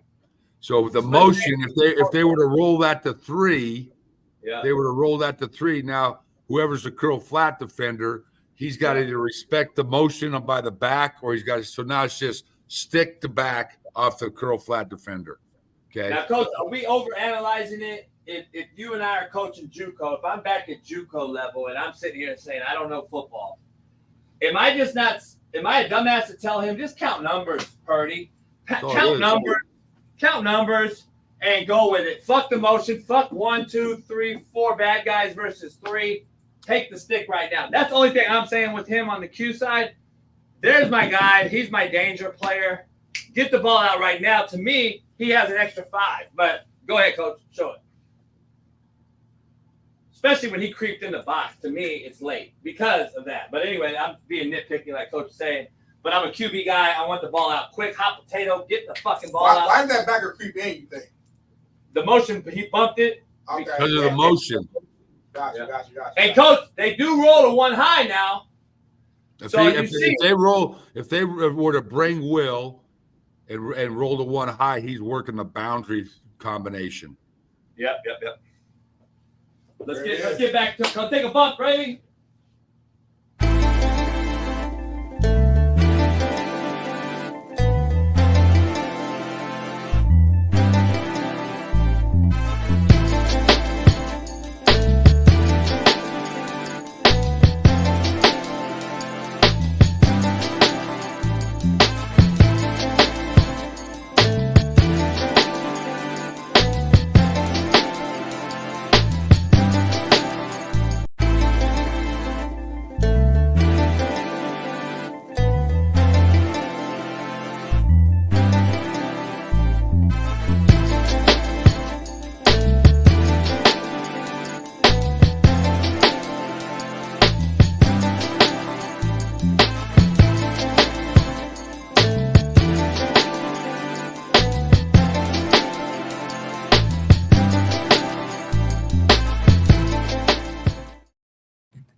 All right, we're back. So JB, I just got to tell you, I'm like, I could have been your offense. Can't believe you never called me to be your offensive coordinator, because I agree, right? The genius, and Einstein said this, the genius of any system is the simplicity of the system. And I like what you said. A lot of times it's that. There's a lot of MFers over here, and there's not many over there. I'm going to throw it over there, right? It ain't that damn hard. Nah, you're right, and I agree. That's why I said that. But yeah, I'm gonna switch this camera and put it on Smitty right now. Yeah, he never called me, offered me a job, by the way, Smitty. Just so you know, he never did after all those years. But I'm gonna flip it to you. I'm gonna defend my cause. Did you offer him a job as the quarterback's coach? I did, but that's a whole nother episode we got to talk about. Oh man. when he was dog cussing the lady making the plane tickets. I gotta hear that story offline. Yeah, you got that story. That was a whole nother issue. It was actually the guy that ran it. But anyway, that's a whole other story. Guess what? Guess what? Hey, I ain't doing that shit anymore. That guy anyway. Hey, you did offer me a job though at the USFL level, so I always appreciate that. I did. It just didn't work out. It Worked out, but Coach, it's always great to have you on. What you got going this week? Anything? Got a big game. We're 6-1. Got a big game Friday night, and got the West Virginia boy Mountaineers coming to Arizona, down to Tucson to play. Gonna go down and catch those guys play because I do some remote analyst stuff for Neil at West Virginia, and just another day of college football. No doubt. Yeah. Hey, speaking of that, real quick, what's your take on SC and Lincoln Riley, and your take on Venables in Oklahoma? Two guys that are known to be great coordinators. Can you explain real quick before you leave the difference between coordinating an O or a D and a head coach, and then explain the difference between a guy that now gets the head job and is also the play caller on one side of the ball or the other? Sark and Lane have seemed to figure it out, but Sark and Lane also worked for Pete Carroll and Nick Saban. I wish I would have saw Lincoln go coach for a Saban or somebody for a year or two to understand. You know the difference. Yeah, you got to be when you get to. Go ahead. You never aspired to be really a head coach. You wanted to call offense and be an OC for the most part. You could give a shit less, right? You could give a shit less about all that other shit. These guys wanted to be a head coach, and I understand the money nowadays, right? It's probably crazy, but explain the difference in that. Sorry to cut you off. Well, I mean, so like when you get to that level, when you get to the SCs of the world and the Ohio States and those type of places, you got to be the CEO when you're the head coach, right? So there's only so many hours in the day, and you're pulled in so many different directions. So that if you look at that level of guys, the successful, I mean, they manage. So you have to manage your staff. You have to manage the team. You have to manage the boosters. You have to manage the administration. You have to build the culture as the head coach, because I guarantee you, every team is going to take on the personality of their head coach, right? Yeah. No you're going to set the standards. You're going to build the culture, and they're going to what you build is what you're going to get. What you want is what you're going to get. So to do that and then go play in the Big Ten against some really good defensive coordinators and be the offensive coordinator, I mean, that takes some time. And so, I think Lincoln is, he's like awesome offensive coordinator. He had already the culture kind of been built at Oklahoma. He wasn't in LA. He's in freaking Norman, Oklahoma, right? Whole different fan base, whole different culture, whole different little town, college town, and all that to do that. And maybe plus, let's don't get this twisted, right? He had Jalen Hurts, Baker Mayfield, Kyler Murray. All right. Those are the three cats he's calling plays for. Right. Now, I like Miller Moss, but he ain't in that category. Right? No. Okay. So there's just a lot of dynamics. So, I don't know if that was a good – I bet if they went back 2 years from now, they might all just stayed where they were at. And that's why I'm so hard on him, because I'm like, dude, most of the QBs he's gotten, to be honest, are transfers. I mean, Jalen Hurts already was programmed by Saban. All three of them were. Yeah, all three of them. And then you get Caleb finally, and then you bring him in. And then so, show me the development of the guru that you say you are of Miller Moss. You know what I'm saying? If you're that guy, I want to see Miller Moss developed into a Heisman candidate too. Now you can walk around King Dick Willie and say, I'm the QB guy. Until then, I'm not a believer. That's just me, but it is what it is. I'm not taking no shots. And I agree with that. But then at some point too, it comes down to skill set, right? Thank you. Yeah, you got to do so much, coach. Yeah, no doubt. And you're at SC, coach. You're at SC with how many Heismans? Why didn't we get a legitimate big-time Q in here to replace? They had a 5-star guy. He transferred. The guy from Cali. Can't remember his name right now. They got a guy from UNLV. They got a guy from. They got guys, but so now we go back to what? They lost how are you going to develop him? Because the guy's going to bounce. Because you're starting his ass. You can't have two, right? Because the second guy's gone. He's gone. That's why I give credit to Sark. You got 2 guys, and you've actually played 2, and now you got Quinn Ewers. There's rumors that he wants out and he's going to hold out till the draft. I mean, this shit is getting harder and harder to coach. Hey, and there's like as talented a football team in the country as at UT, right? Yeah. From every position, but even there, you've got a Heisman Trophy guy. You got Cooper's kid. You got 2. And you're winning games. You're number 1 in the country, and it's still hard to manage those guys, right? It's still, and you got to play Georgia and Bama and all these guys like every week. Like, man, Coach, it's always great. I got the TV coming your way, and then we'll see you next week. Peace. From one legend to another. Come on now. We going to. We're going from to dog. You can't do that though. Coach Mazone to the brother.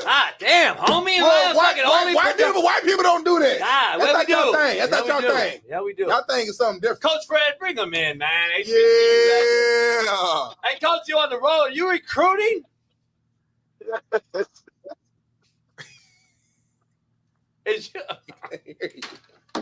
Is you recruiting, dog? Oh, yeah, man. Y'all wild, man. Hey, where you at? It looks like fucking Independence, Kansas. I'm just going to throw it out there. Man, look here. I'm heading to the airport now, but yeah, down in southeast Kansas, baby. Southeast. I didn't even know that, but I know that backdrop. That little back window, that little hey, cloud. So wait up. Were you at the field JB built? I was there, baby, walking around. Yeah. Well, let's see. I think I got a video of it. Let's see.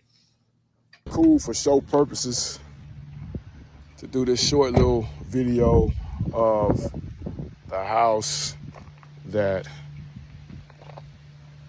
JB built. God, I remember Just that. Short little video as we get ready to walk toward the building. Oh, I remember I cut that personally. What? That's metal. Yeah, Homie. Big Smitty.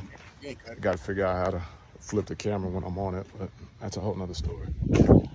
Old school. We're walking up God damn, to man. go I can't inside believe of It's beautiful out there. the house that JB built. So I'm out here on a recruiting visit. What that wife is now. See what happens when we walk in. I bet my name's still on the board. That used to be my office, head coach's office. Or are you walking in the other side? Okay, you walked in the coach's office side. Look at all that shit I built. His name was right there. That was a little blurry. His name was right there. Nothing's changed for the most part. Nothing's really changed. His name's on the board throughout all the my years. part 2 video of Coach the Field of Dreams. Look at that. What I built. A house that I donated. I got that to build. funded personally. The construction. God, I need hours. Huh? Still has the sponsor of the field down on it. Hey, Fred. Oh, snap. No. It says exactly That's what it I got is. that one off the turf. It is still on there, though. Yeah, it's That's still on crazy. there. And it says My Dream You God. on the other side. Had a dream, put it all into Hey, play, hey, and ended up with wouldn't that be insane? You was in the fucking stand, but we had a camera crew. It'd be crazy. It would be insane. Hey, Oh my God! hey. Some dude in here said, I work with people from Indy. They do not like JB at all.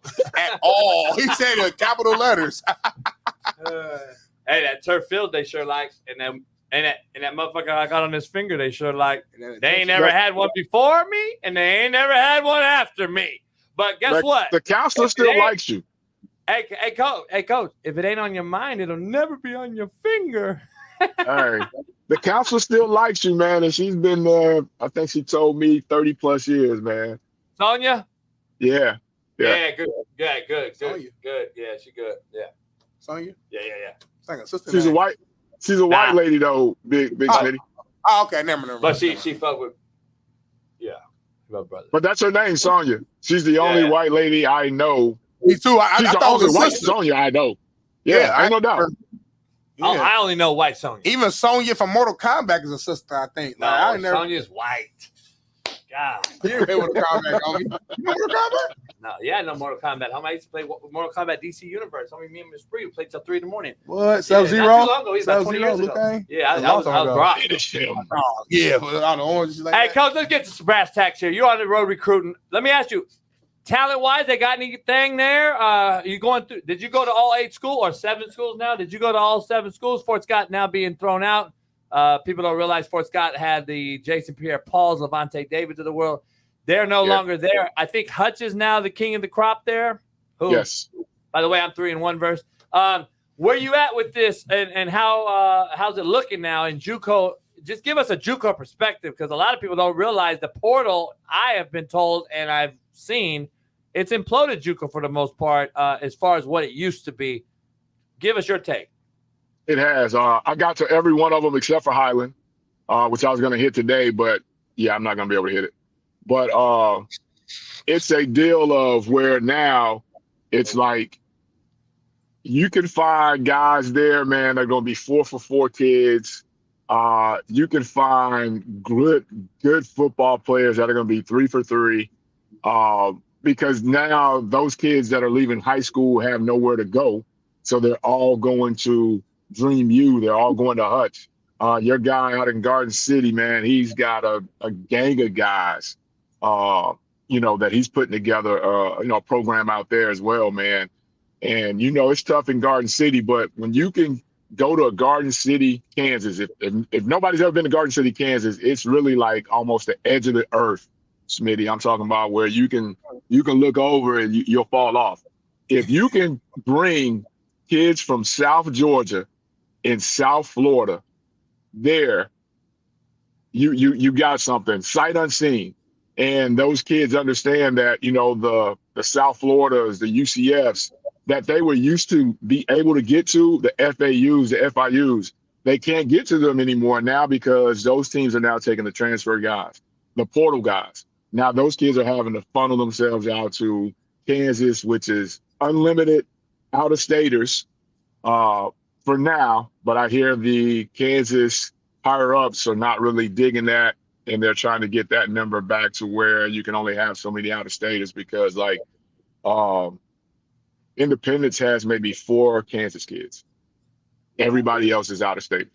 Yeah, that's how it is. I mean, that's how most – and Independence is in a rural town where you got Coffeyville Community College, which is 15 minutes away, who's had great legendary guys like, Mike Rozier and, Brandon Jacobs, Kwame Lassiter, and the list goes on and on and on. And then you got Independence 15 minutes north of there, and then you got Garden City 8 hours across the state with guys like Tyreek Hill and all these other guys that went. And then you got Hutch, which is in the kind of outside of Hutch, Wichita with Butler, who's had guys like Alvin Kamara and Zach Taylor at Butler, the head coach for the Cincinnati Bengals right now. A lot of guys, a lot of legends in JUCO period, especially in Cali and Kansas.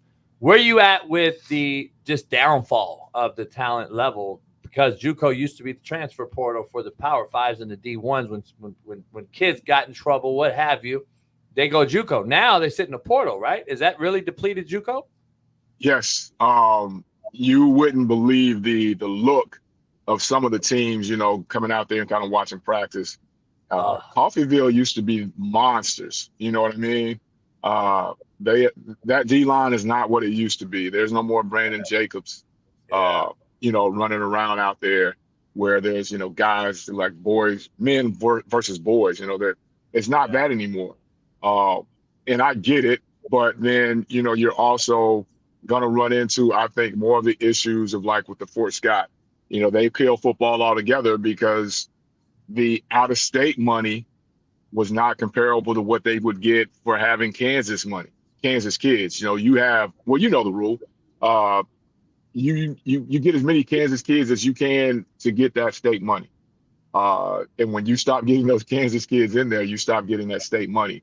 So now the presidents and all those guys are now looking at where they used to get that funding because you had a dorm. The first day of school, you had 100 kids in the dorm, and 90 of those kids were from Kansas, so that was money guaranteed to the your college. Now you don't get that because all those kids now out of state, they're Pell, and like what the old saying in JUCO, the worst thing a Pell kid hates seeing come is a kid that's not on Pell. And now you have all those kids that are not on Pell that are piling into those places too, just looking for an opportunity to play football. Yeah, no question. It's interesting, man. So 3 of those head coaches in that conference I hired to coach for me. One's at Indy now, one's at Garden now. They played each other, I think, because I was getting updated. I think Garden put it on Indy. I'm not sure, but Keith is the head coach at Indy right now, who I hired, who had some things here. He's a legend in Compton, California. Coach Richard Sherman, Brandon Browner. I think 3 of the 4 Legion of Dooms all played for him at Dominguez. And then he coached guys. And then he coached basketball guys like Tyson Chandler, The Game. You name it. He's coached them all. But Compton, Dominguez, he was a legend there. I brought him with me to Compton College to be my D coordinator years ago. And then I brought him out to Independence to be my D-line coach. And he got to coach Jermaine Johnson and guys that I brought in for him. But what's the talent comparable? Like, what's going on there? Like, Indy, talent-wise, got anybody? Nah. They have a few, but it's the arms race now. Hutch has that big, nice facility, fueling station. They've won a couple chips, so you're either there, or the thing that your guys building out in Garden. If he can get them to get there, is going to be a good deal. That'll bring Garden back to where they used to be. I don't know if you remember, but Bill Snyder came up off of Garden. He's the one that kind of started that program, placing kids there, and that got K-State jumped off because he go place a kid there for 2 years, come back and get him, and now K-State's relevant. That's where Venables played. Yeah, a lot of people don't know that. If you can survive a year and a half out in Garden City, man, you can survive anywhere. Yeah. By the way, though, I take Garden City over Independence, Kansas 1,000 days out of 1,000 days. At least Garden City has bars, restaurants, and Lowe's and Home Depot and real city shit. Independence, I got to drive to Tulsa. So and Garden City has an airport. Yeah, I didn't realize that you could actually fly into that motherfucker. Don't let me have Garden City. Shit, we'll be beating fucking UCLA. Real quick, I don't want to hold you too long today because I know we're good, baby. Moving around.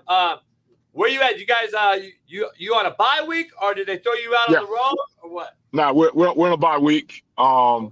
We lost Saturday, and now we're chasing. We were tied for first, lost to the team, 24-17. Now we're chasing. Bye week, hey, get out, get refreshed, go find some guys to help us get over the hump. And you know how the bye week thing goes. Hit your area and come back Sunday meetings, and let's get ready to rock. No doubt, no doubt. Who you got next? When we come back, we have Alabama State. Okay. Okay. Big game right there, man. Big game right there. Let's talk a little bit of college football a little bit more in depth. I know we asked Coach Mazone this. I don't think we asked you this yet, Coach Fred. Just kind of your overall opinion. I know he brought the name up Venables a couple times, but just looking at USC first, we'll start there with how they're looking and Coach Lincoln Riley. What's the issues you think at SC? And do you think, obviously he signed a 10-year deal, I believe. So me personally, I don't think he's going anywhere. But there's rumors and people saying that hey, they might want to cut the plug short on there. What's your thoughts on this guy? How SC's looking? He got 10 years in a helicopter, didn't he? I think so. Literally, in a house, in a house on the hill. Yeah, it's certain programs, man, that I just feel like you shouldn't struggle at. And that's one of those programs that I feel like you shouldn't struggle at in any era of college football. Regular, old school era, me and Coach JB, your era, USC should never struggle. In this new name, image, and likeness era, USC should never struggle. You're USC. Yeah. You're USC. And you have access to all the Hollywood stuff. Any kid that has any dreams of anything to do with their name, image, and likeness should be at USC. You should have walk-ons at USC that could go play anywhere in the country. But I think what they relied on was showing up with the logo, not realizing that Oregon's got a little money, Texas has got a little money, and now those things are starting to catch up with a lot of those programs, man. And I think that's kind of what is caught up with USC. And, you know, I co-sign Coach JB wholeheartedly. If you don't have a trigger puller at any level of football, you're in trouble. And that's just kind of where they are right now. They don't have a trigger puller that can get them out of certain situations and get them into wins, you know? Yeah, now that's real, man. That's real. I want to transition. There was a comment of Carl Reed Jr., I know our guy been on our show before. I think he had put, I don't know if it was a tweet or just a comment he had made saying, we are witnessing one of the greatest college football seasons in the last century. Basically saying if you hire the right coach, that you can win anywhere. I thought it was an interesting statement. Judging based upon your face, it looks like you may disagree, but let me hear your opinion based upon that. I don't think you can, because a lot comes from the top. You know, you can hire a JB, you know what you're getting, you understand what you're getting from the top. When you go hire, and I think it was one of the shows you guys did before, when you go hire the guy that's circling, we should go for onside kicks every time, you're going to get 8 out of 10 of them. What mindset is that sending to the team? And it's by no means disrespecting, you know, Coach McDaniels down in Miami, but I think that's what they've ran into. You know, not that you got to have this 6 foot, 250-pound coach, but you've got to have somebody, I think, that in that locker room is respected. And I think you get in trouble a lot of times because you want to go hire what's sexy, what's perceived as being sexy. And then when they get home and they start taking all that stuff off, like, man, that was a push-up, bro. Watch that face off, take that makeup off. Like, wait a minute. Take those eyelashes off. I'm not an eyelash guy, but most somehow. Take those eyelashes off, and it's completely different. It's completely different. And once you're in that fire, man, and you can't show guys that, you know how to get them out of it, I think that thing quickly falls off the table. Nah, that's real. I think we got an actual video, too. Bailey, go ahead and show it. I just got off the phone with one of my guys, Champ. Shout out to my man, Champ. What we're witnessing right now is one of the greatest college football seasons that we've seen in years, in decades, maybe 100 years. For the first time in probably the history of college football, anybody can win. You have fans that have been a part of teams and programs that have had no chance ever of winning titles or making it to the playoffs or being in the hunt because they lack the resources, they lack the recruiting base. They missed whatever they were missing. Now, every week they're a threat to beat the other team because of the transfer portal. Maybe it's because of NIL. You got teams like Iowa State undefeated. Indiana is undefeated. You have upsets all over the country. The number one team in the country has went down, 3 times this year, all season. Fan bases that have had nothing but apathy are now having excitement around their programs, and it's also changed coaching. There's no more stacking rosters. There's no more, I got this 5-star behind the next 5-star, the next 5-star. Now coaching really matters. You have to dig in your bag as a coach, offensively, defensively, special teams wise. Did you see the fake punt that Coach Belima ran at Illinois against Michigan? You are having a great college football season. Now, some of the blue bloods may be upset because winning is just not their right anymore, but you are having an all-time epic college football season. I love Carl. I've known Carl a long time. I've had him on the show. I know Carl. I've been on his show. St. Louis high school guy. Been around, coached a lot of dudes. But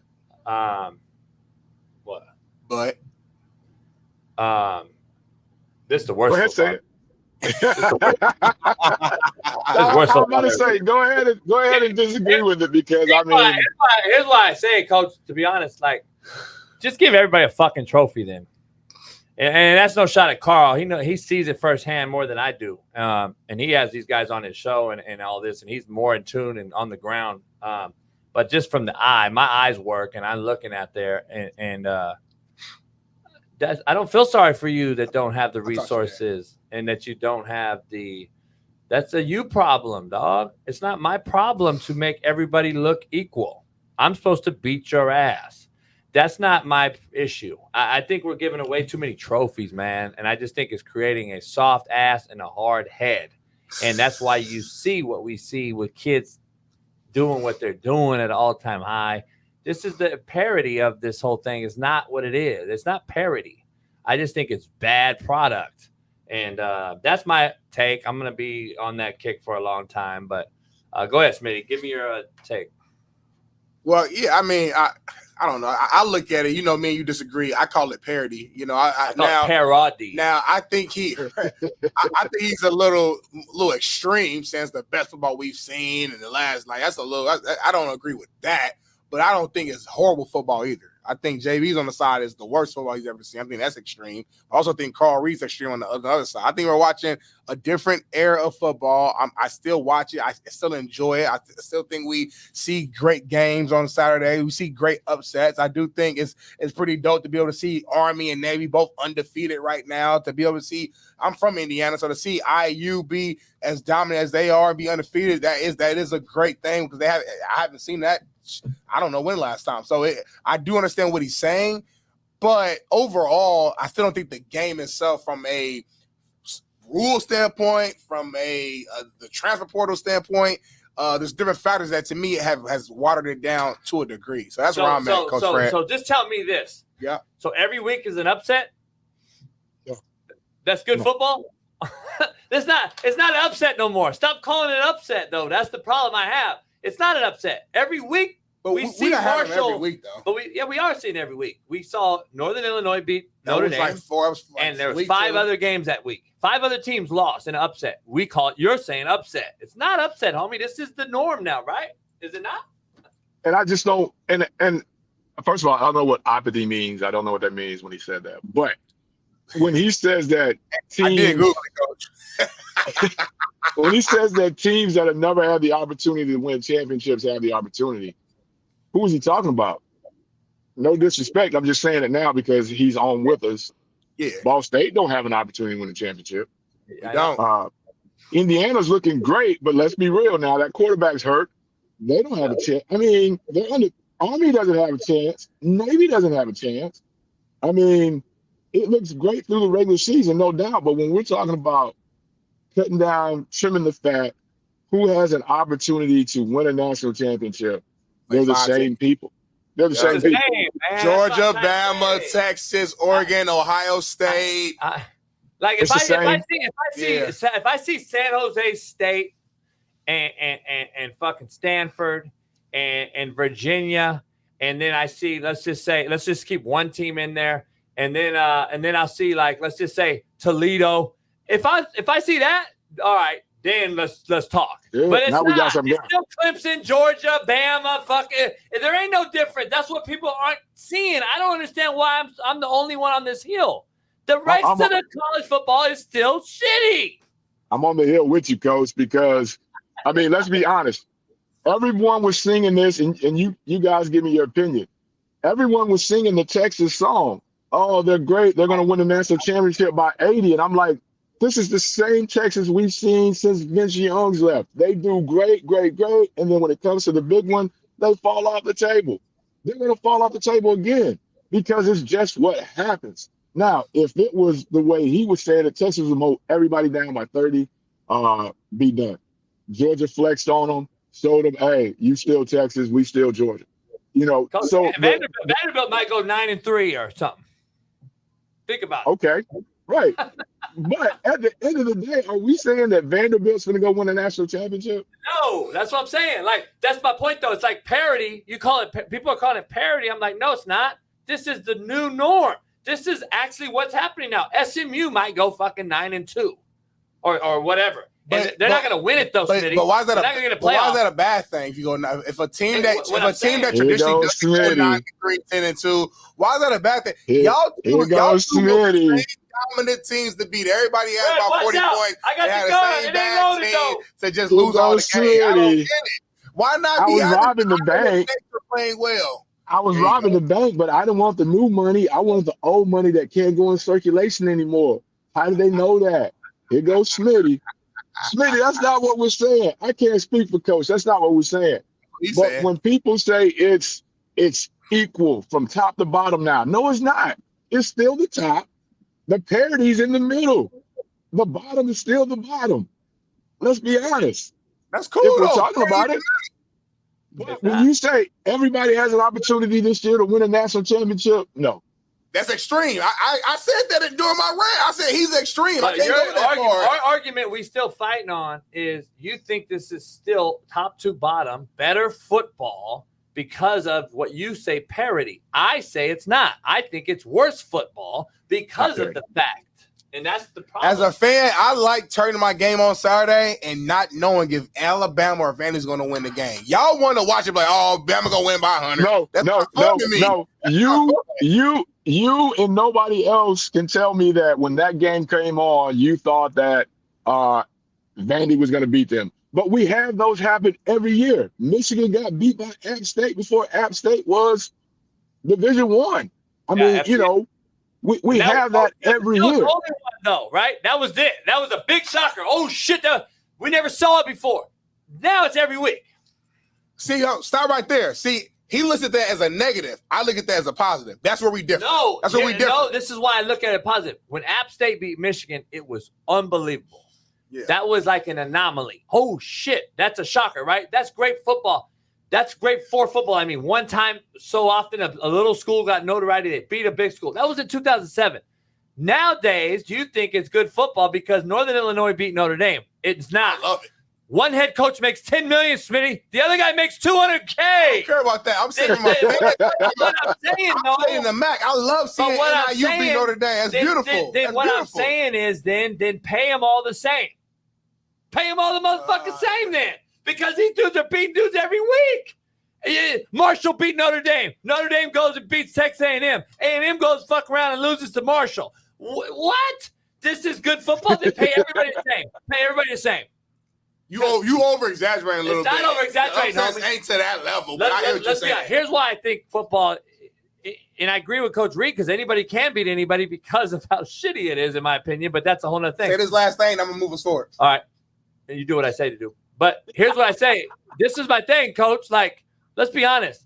So I'm looking at this game. I'm looking at the landscape of college football, and I'm sitting there, and I'm like, it looks like we're catering to Las Vegas.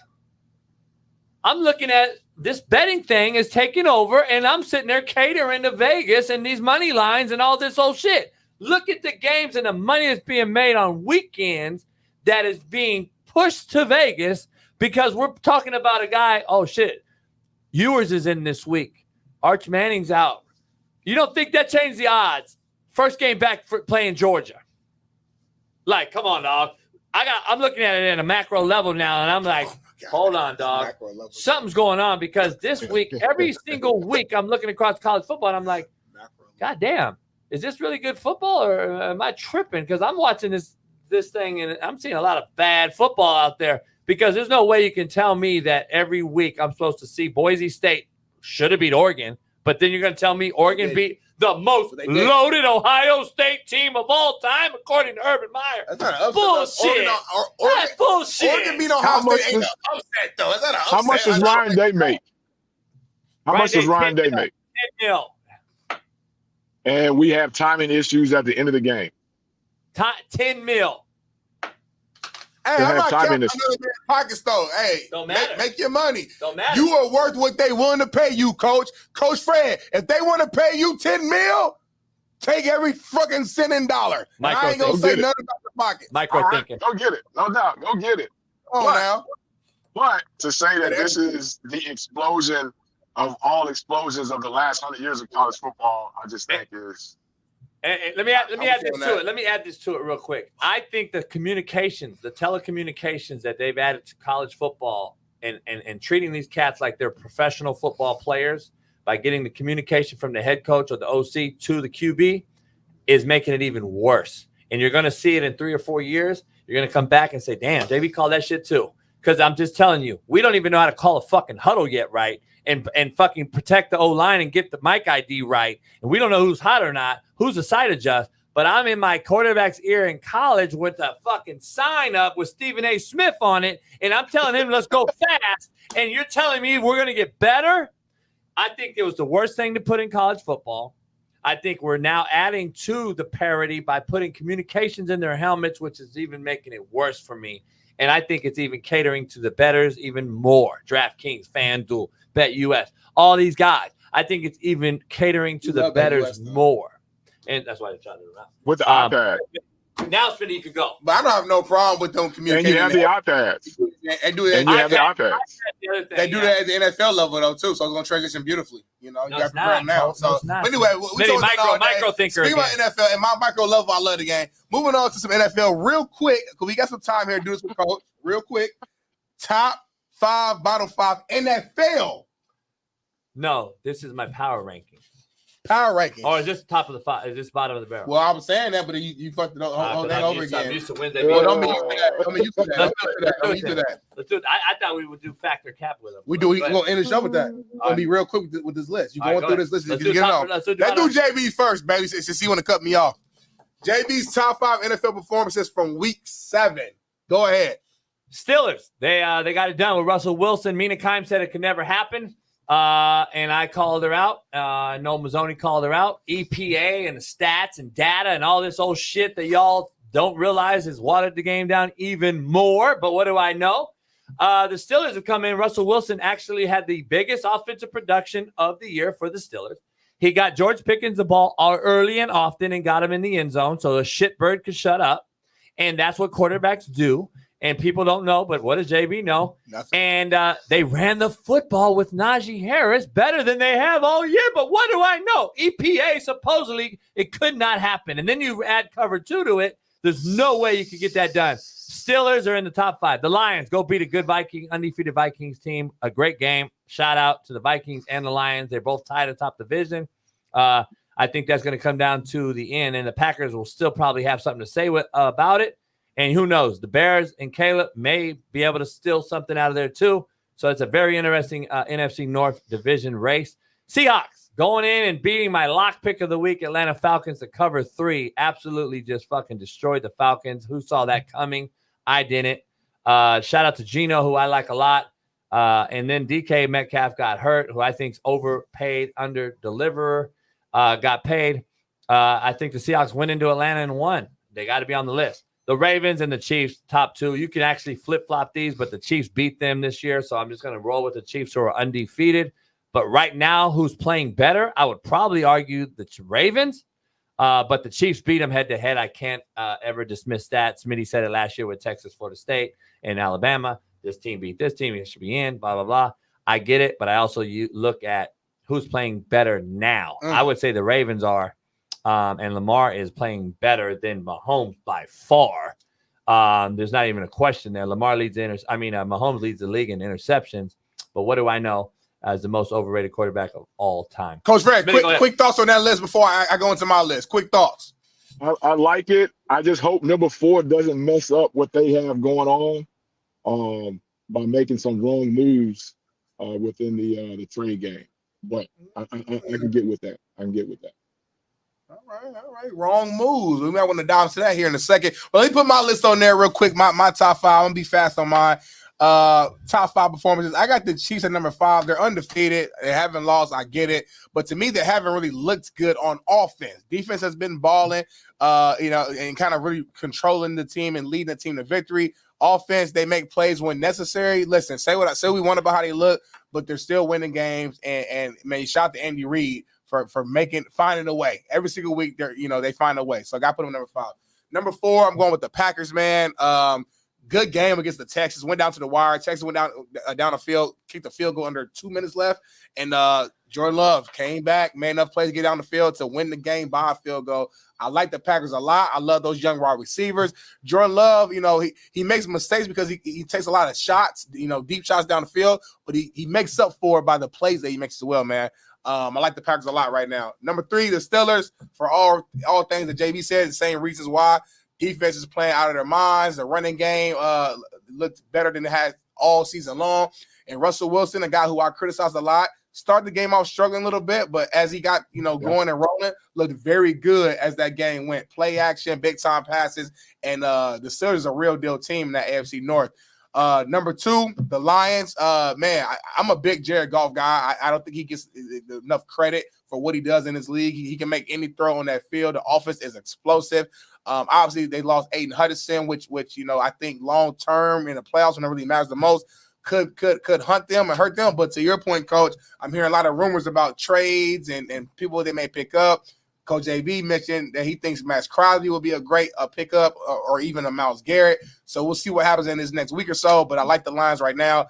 At the number 1 spot, though, I like the best team in the NFL, which is to me by far the Baltimore Ravens. They got the best running attack in the game. They got the best quarterback in the game who's not just running the ball. He's throwing the ball on time and very accurate. The defense, I don't like how they finish games. That's my one kind of critique of the Ravens. It's like they get a big lead, and for some reason late in the game, they can't sustain it. So I want them to finish games better, but overall, man, they are the best team. This is just our top 5, bottom 5 performers of this past Sunday, not power rankings. Power rankings we'll do tomorrow. We'll do our power rankings tomorrow. Where you at? I got an interesting take. I want to ask you real quick. The Niners play the Cowboys this weekend. Sunday. I think the loser is out of the playoffs. No question about it. And the winner will hang on by their chinny chin chin. I don't believe either team's a playoff team. I think both teams will miss the playoffs for the first time in I don't know how long. I'm interested to know that stat. I don't think either team. I don't think they're good enough at QB. I think they got a bad nucleus. I think the Niners have aged in front before our very eyes overnight. And the Cowboys just got all the wrong pieces. I think they have a lame duck head coach. I think that the quarterback is overpaid. And I think they now paid CeeDee Lamb, who has been a nobody. So I think they're horrible route runners. I think they're lazy. I don't think they go attack the football. They don't do anything on the backside of run plays. If you watch them, they walk off the line of scrimmage. I've never seen an NFL team. And Jerry Jones is in the media too busy worrying about himself and what people think about him rather than what the fuck's going on in his roster. They are a bad football team. I'm just telling you. And I think the Niners are just right there with them. The loser of this game is out of the playoffs. Agree or no? I agree. The Niners got, hit by the worst luck ever with what they have going on right now. But I think they kind of brought that on themselves in the offseason.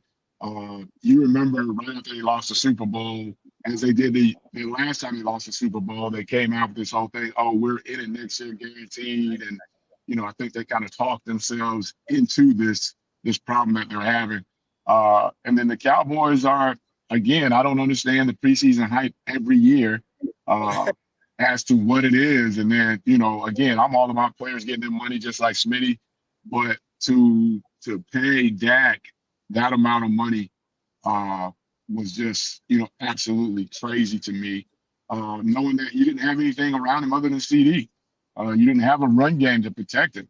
So I don't know what you wanted him to do. If you wanted him to play like the money you gave him, play out his ass, or you thought somebody else was going to step up. But, the winner of this game they're still alive. The loser's not. But the winner of this game is not going far. The winner don't really gain that.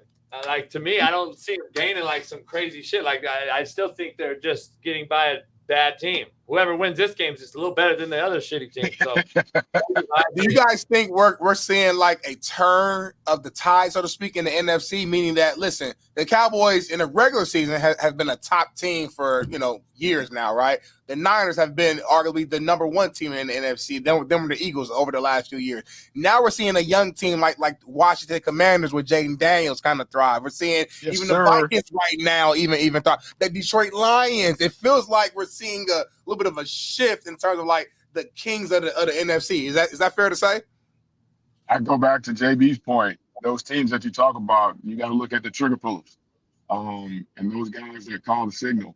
Those bad teams have guys that are calling the signals that aren't playing very well right now. They aren't playing good. And I think that goes direct to what it is. San Fran's always had a good quarterback.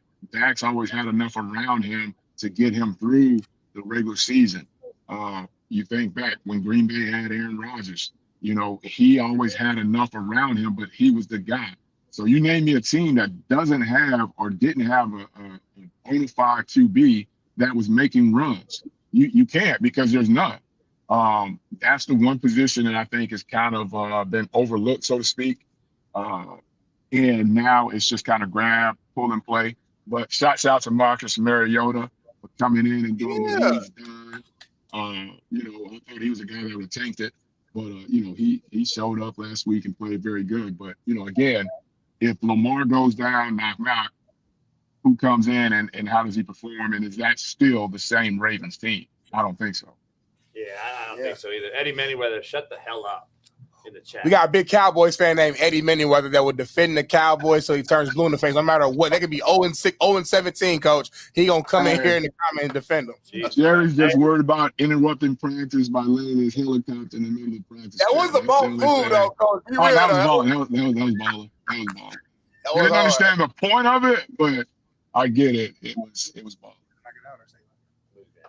Coach, I know you're on the road. Appreciate you stopping to do this, man. As always, we'll see you next week from the house. As you're back, get home safe, and good luck this weekend, or when you're on next week. Good luck next week. We'll see you before your next game anyway.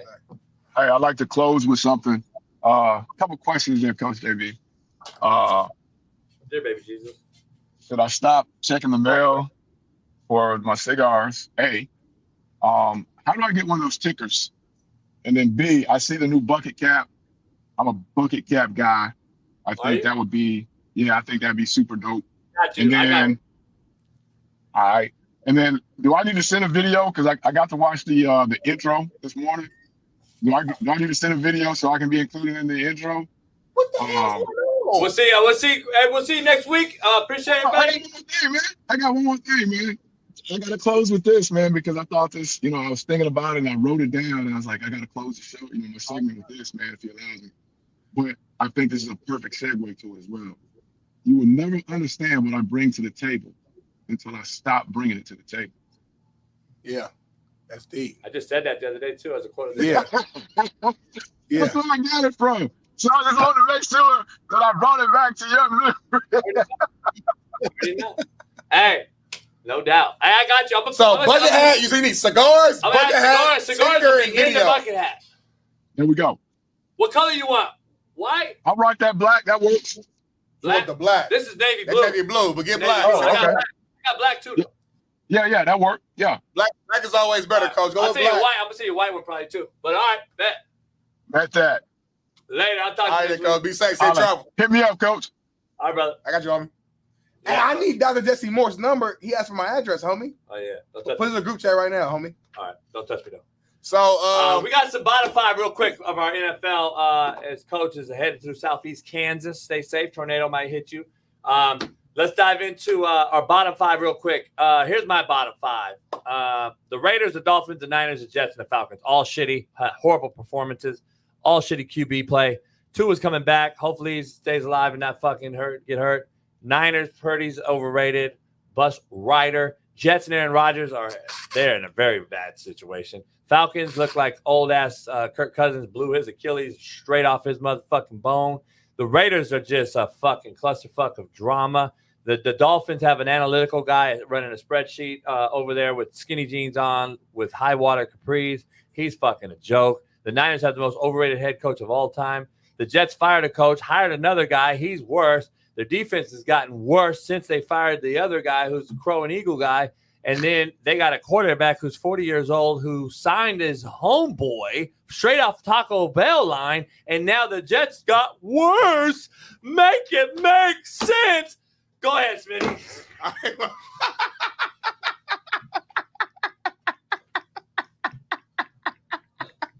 All right, here goes my bottom 5, man. At number 5, we got the Atlanta Falcons. Got their ass beat by the Seahawks, man. It's supposed to be a big-time game, good matchup, and they went out there and they laid an egg. That's why I can't trust the Falcons. Although they look good when they're good, but, man, the inconsistency, is what concerns me. The Saints, man, just ain't.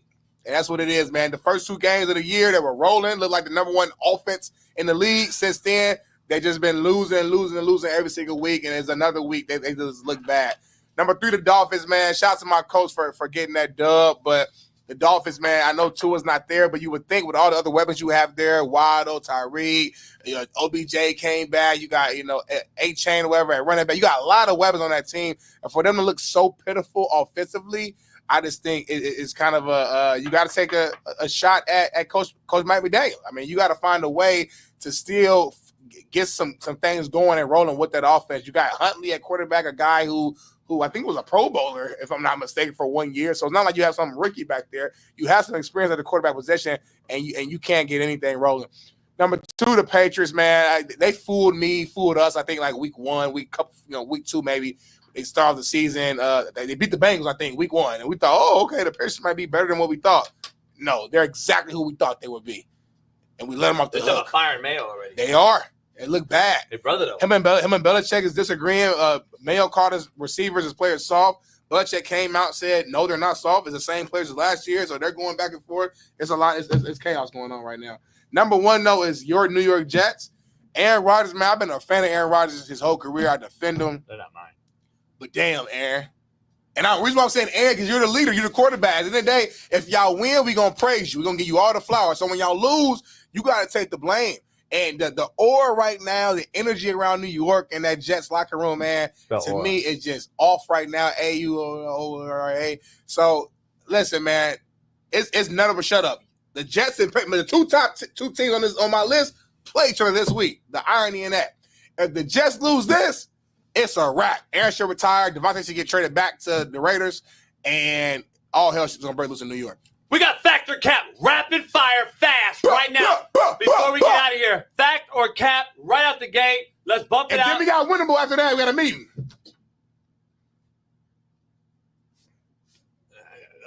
Fact or Cap, let's get it going. Matthew Stafford will be traded. Cap. I almost said fact, but it ain't gonna happen. It's gonna be rumors. It ain't gonna happen. It ain't gonna happen. I talked to Weddle talked to so it ain't happening. Fact or Cap, Cooper Kupp will be a Chief. Still. Cap. It's a wrap. They got D-Hop over there. They still got the young fella, the speedster out there, who they call DJ 2.0. Hollywood Brown, I think, may come back at some point later this season. Yeah. So, listen, no, it will not happen. That's big Cap. I'm going to say Cap because they tried to get Cooper Kupp first from my inside sources, but the Rams wanted a second rounder, and the Chiefs didn't want to give up a second rounder. That is fact. And so, fact or Cap, Amari Cooper will lead the AFC East in yardage. Hey, receiving yards? Yeah. AFC East. We got the Dolphins. We got the Patriots. We got the damn. They got some dogs. Who's on the Jets? I'm gonna say he already got a touchdown. He looked good. I'm gonna say Cap. He had 4 catches, 66 yards and touchdown. 66 yards ain't a lot. I still trust Tyreek to have more yards. He's gonna figure it out. I'm gonna call Cap. The first 3's been all Cap. Big Cap.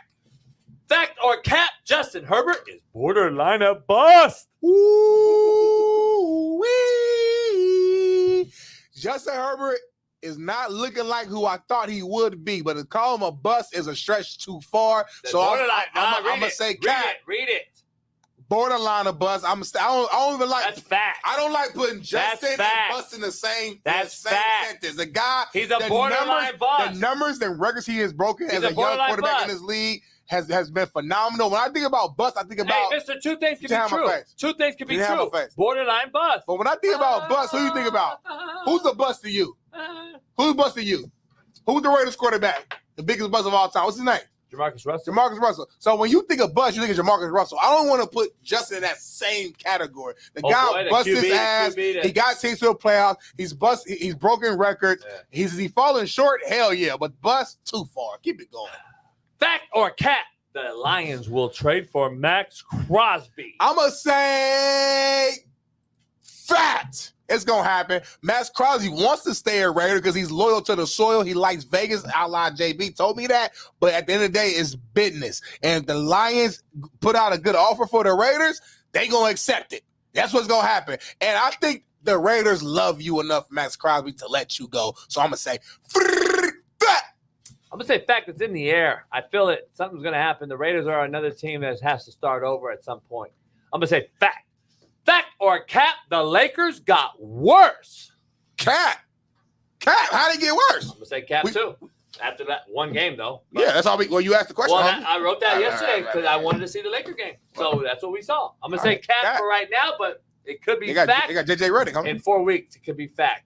Fact or cap, the Celtics will repeat. Cap! But they look amazing.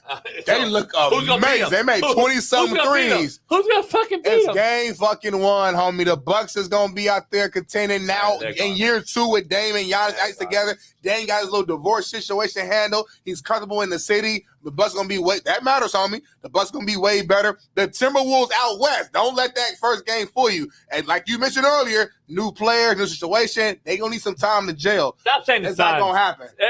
Stop saying the fucking Suns. The Suns play tonight in L.A. against the Clippers. The Suns are fucking You go garbage. to the game? What? You go to the game tonight, Clippers and Suns? The new arena is fire. It's better than State Alum. Yeah. It's a new arena? Yeah, that's serious. Yeah. It's been open. No, I wouldn't go to a Clipper It looked game. amazing. I wouldn't give a squirt of piss to a Clipper fan. But you got to check out the arena one time, homie. Yeah, maybe. Yeah, me and you going to go. I'll pay for the ticket. I get a bitch. So. Fact or cap, the Rams are in rebuild mode. They in rebuild mode, man, because they have to be. They just, look at the team. Cooper Kupp and Stafford, I expect to be traded there. I'll be real. If they're in true rebuild mode, I would expect those two to move. Fact or cap, Justin Fields will return to the Steelers next season. I'm going to say big C-A-P, cap. He's shown enough in 6 games. Put your middle finger down, homie. That's your middle finger, your point finger.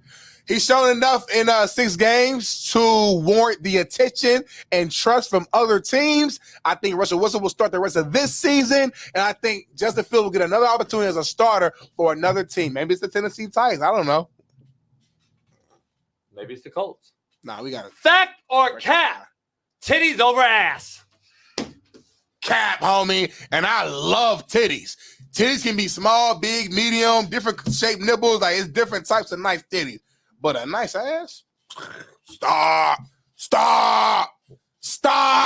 A nice ass will shut down a whole, it could be a business meeting talking about the fucking, the world change. And man, I'm trying to figure out a way how we can really stop the homelessness all across LA and do that. Let the ass all power. The whole conversation shut down. Ain't nobody stopping a conversation for some titties. You look like that. You have nice titties, but you gonna keep it going. But the ass will make a wrong decision in your life. Are you saying you made a wrong decision over some ass? No, I'm saying I know people and men who have done that in general. Like you'll just pay $1 billion plus to pay. You can't have no ass and expect me to fuck with you for a long time or forever. Like you gotta have ass. I don't care how amazing the titties are, but if you have no ass, like upside down Coke bottle, for instance. If you had or one of the broads, you had it on the show, though. Or one of the broads that walks around with the titties out and makes bets. You gotta have an ass at some point. You gotta have an ass for me to keep trying to fuck with you long term. But most of the women you mess with, and thighs. Most of the women you mess with actually don't. They're actually the upside down Coke bottle. I've noticed that people that you have. Let me stop because I don't want to say what I'm about to say. But the people that you talk to, not like on the also just even it could be gas, it could be what. A lot of them just have heavy up top and none at the bottom. But most of I really fuck with my whole life.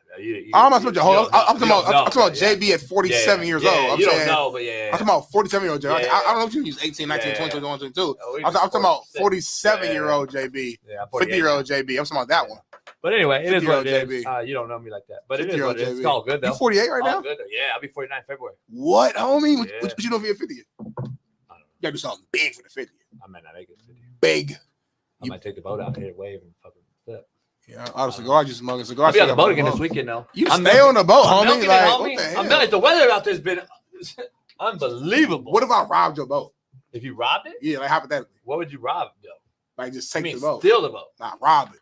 Rob sound more masculine. I'm gonna say. So what are you gonna do? You're gonna get on the boat and rob what of it on it? Well, shit on there, number one. But number two, I just move. Like, you come to the pier and your boat ain't there.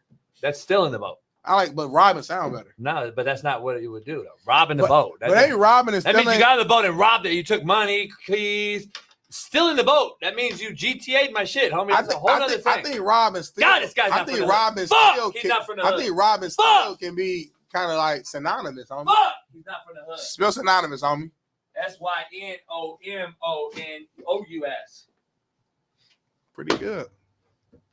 I'm a motherfucking rhymer, a fucking spelling bee fucking operator, a motherfucking ad-libber straight off the dome. I can break down 5 teams and every single thing that was within that shit and still read it with no script like the Eagle and the Crow. You can't Tomorrow, freestyle. Thursday, it is Truth-Telling Thursday.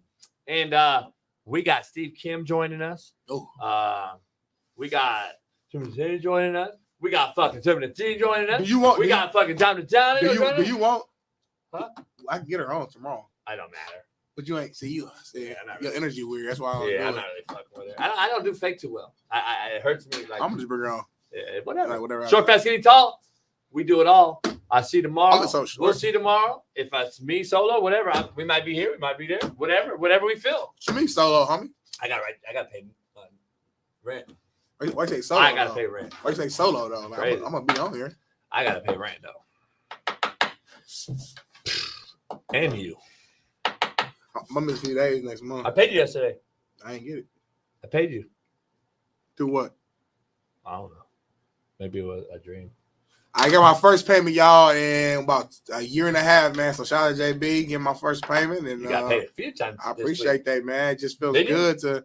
Yeah, I got paid, man. It feels good to get paid. Like it made me feel like, damn, like I'm worth it. Like my time is valued on this show. You know what I mean? So like now I'm even more motivated to just do it all. I just wanted to keep up with the Joneses. I mean, ESPN pays Mina.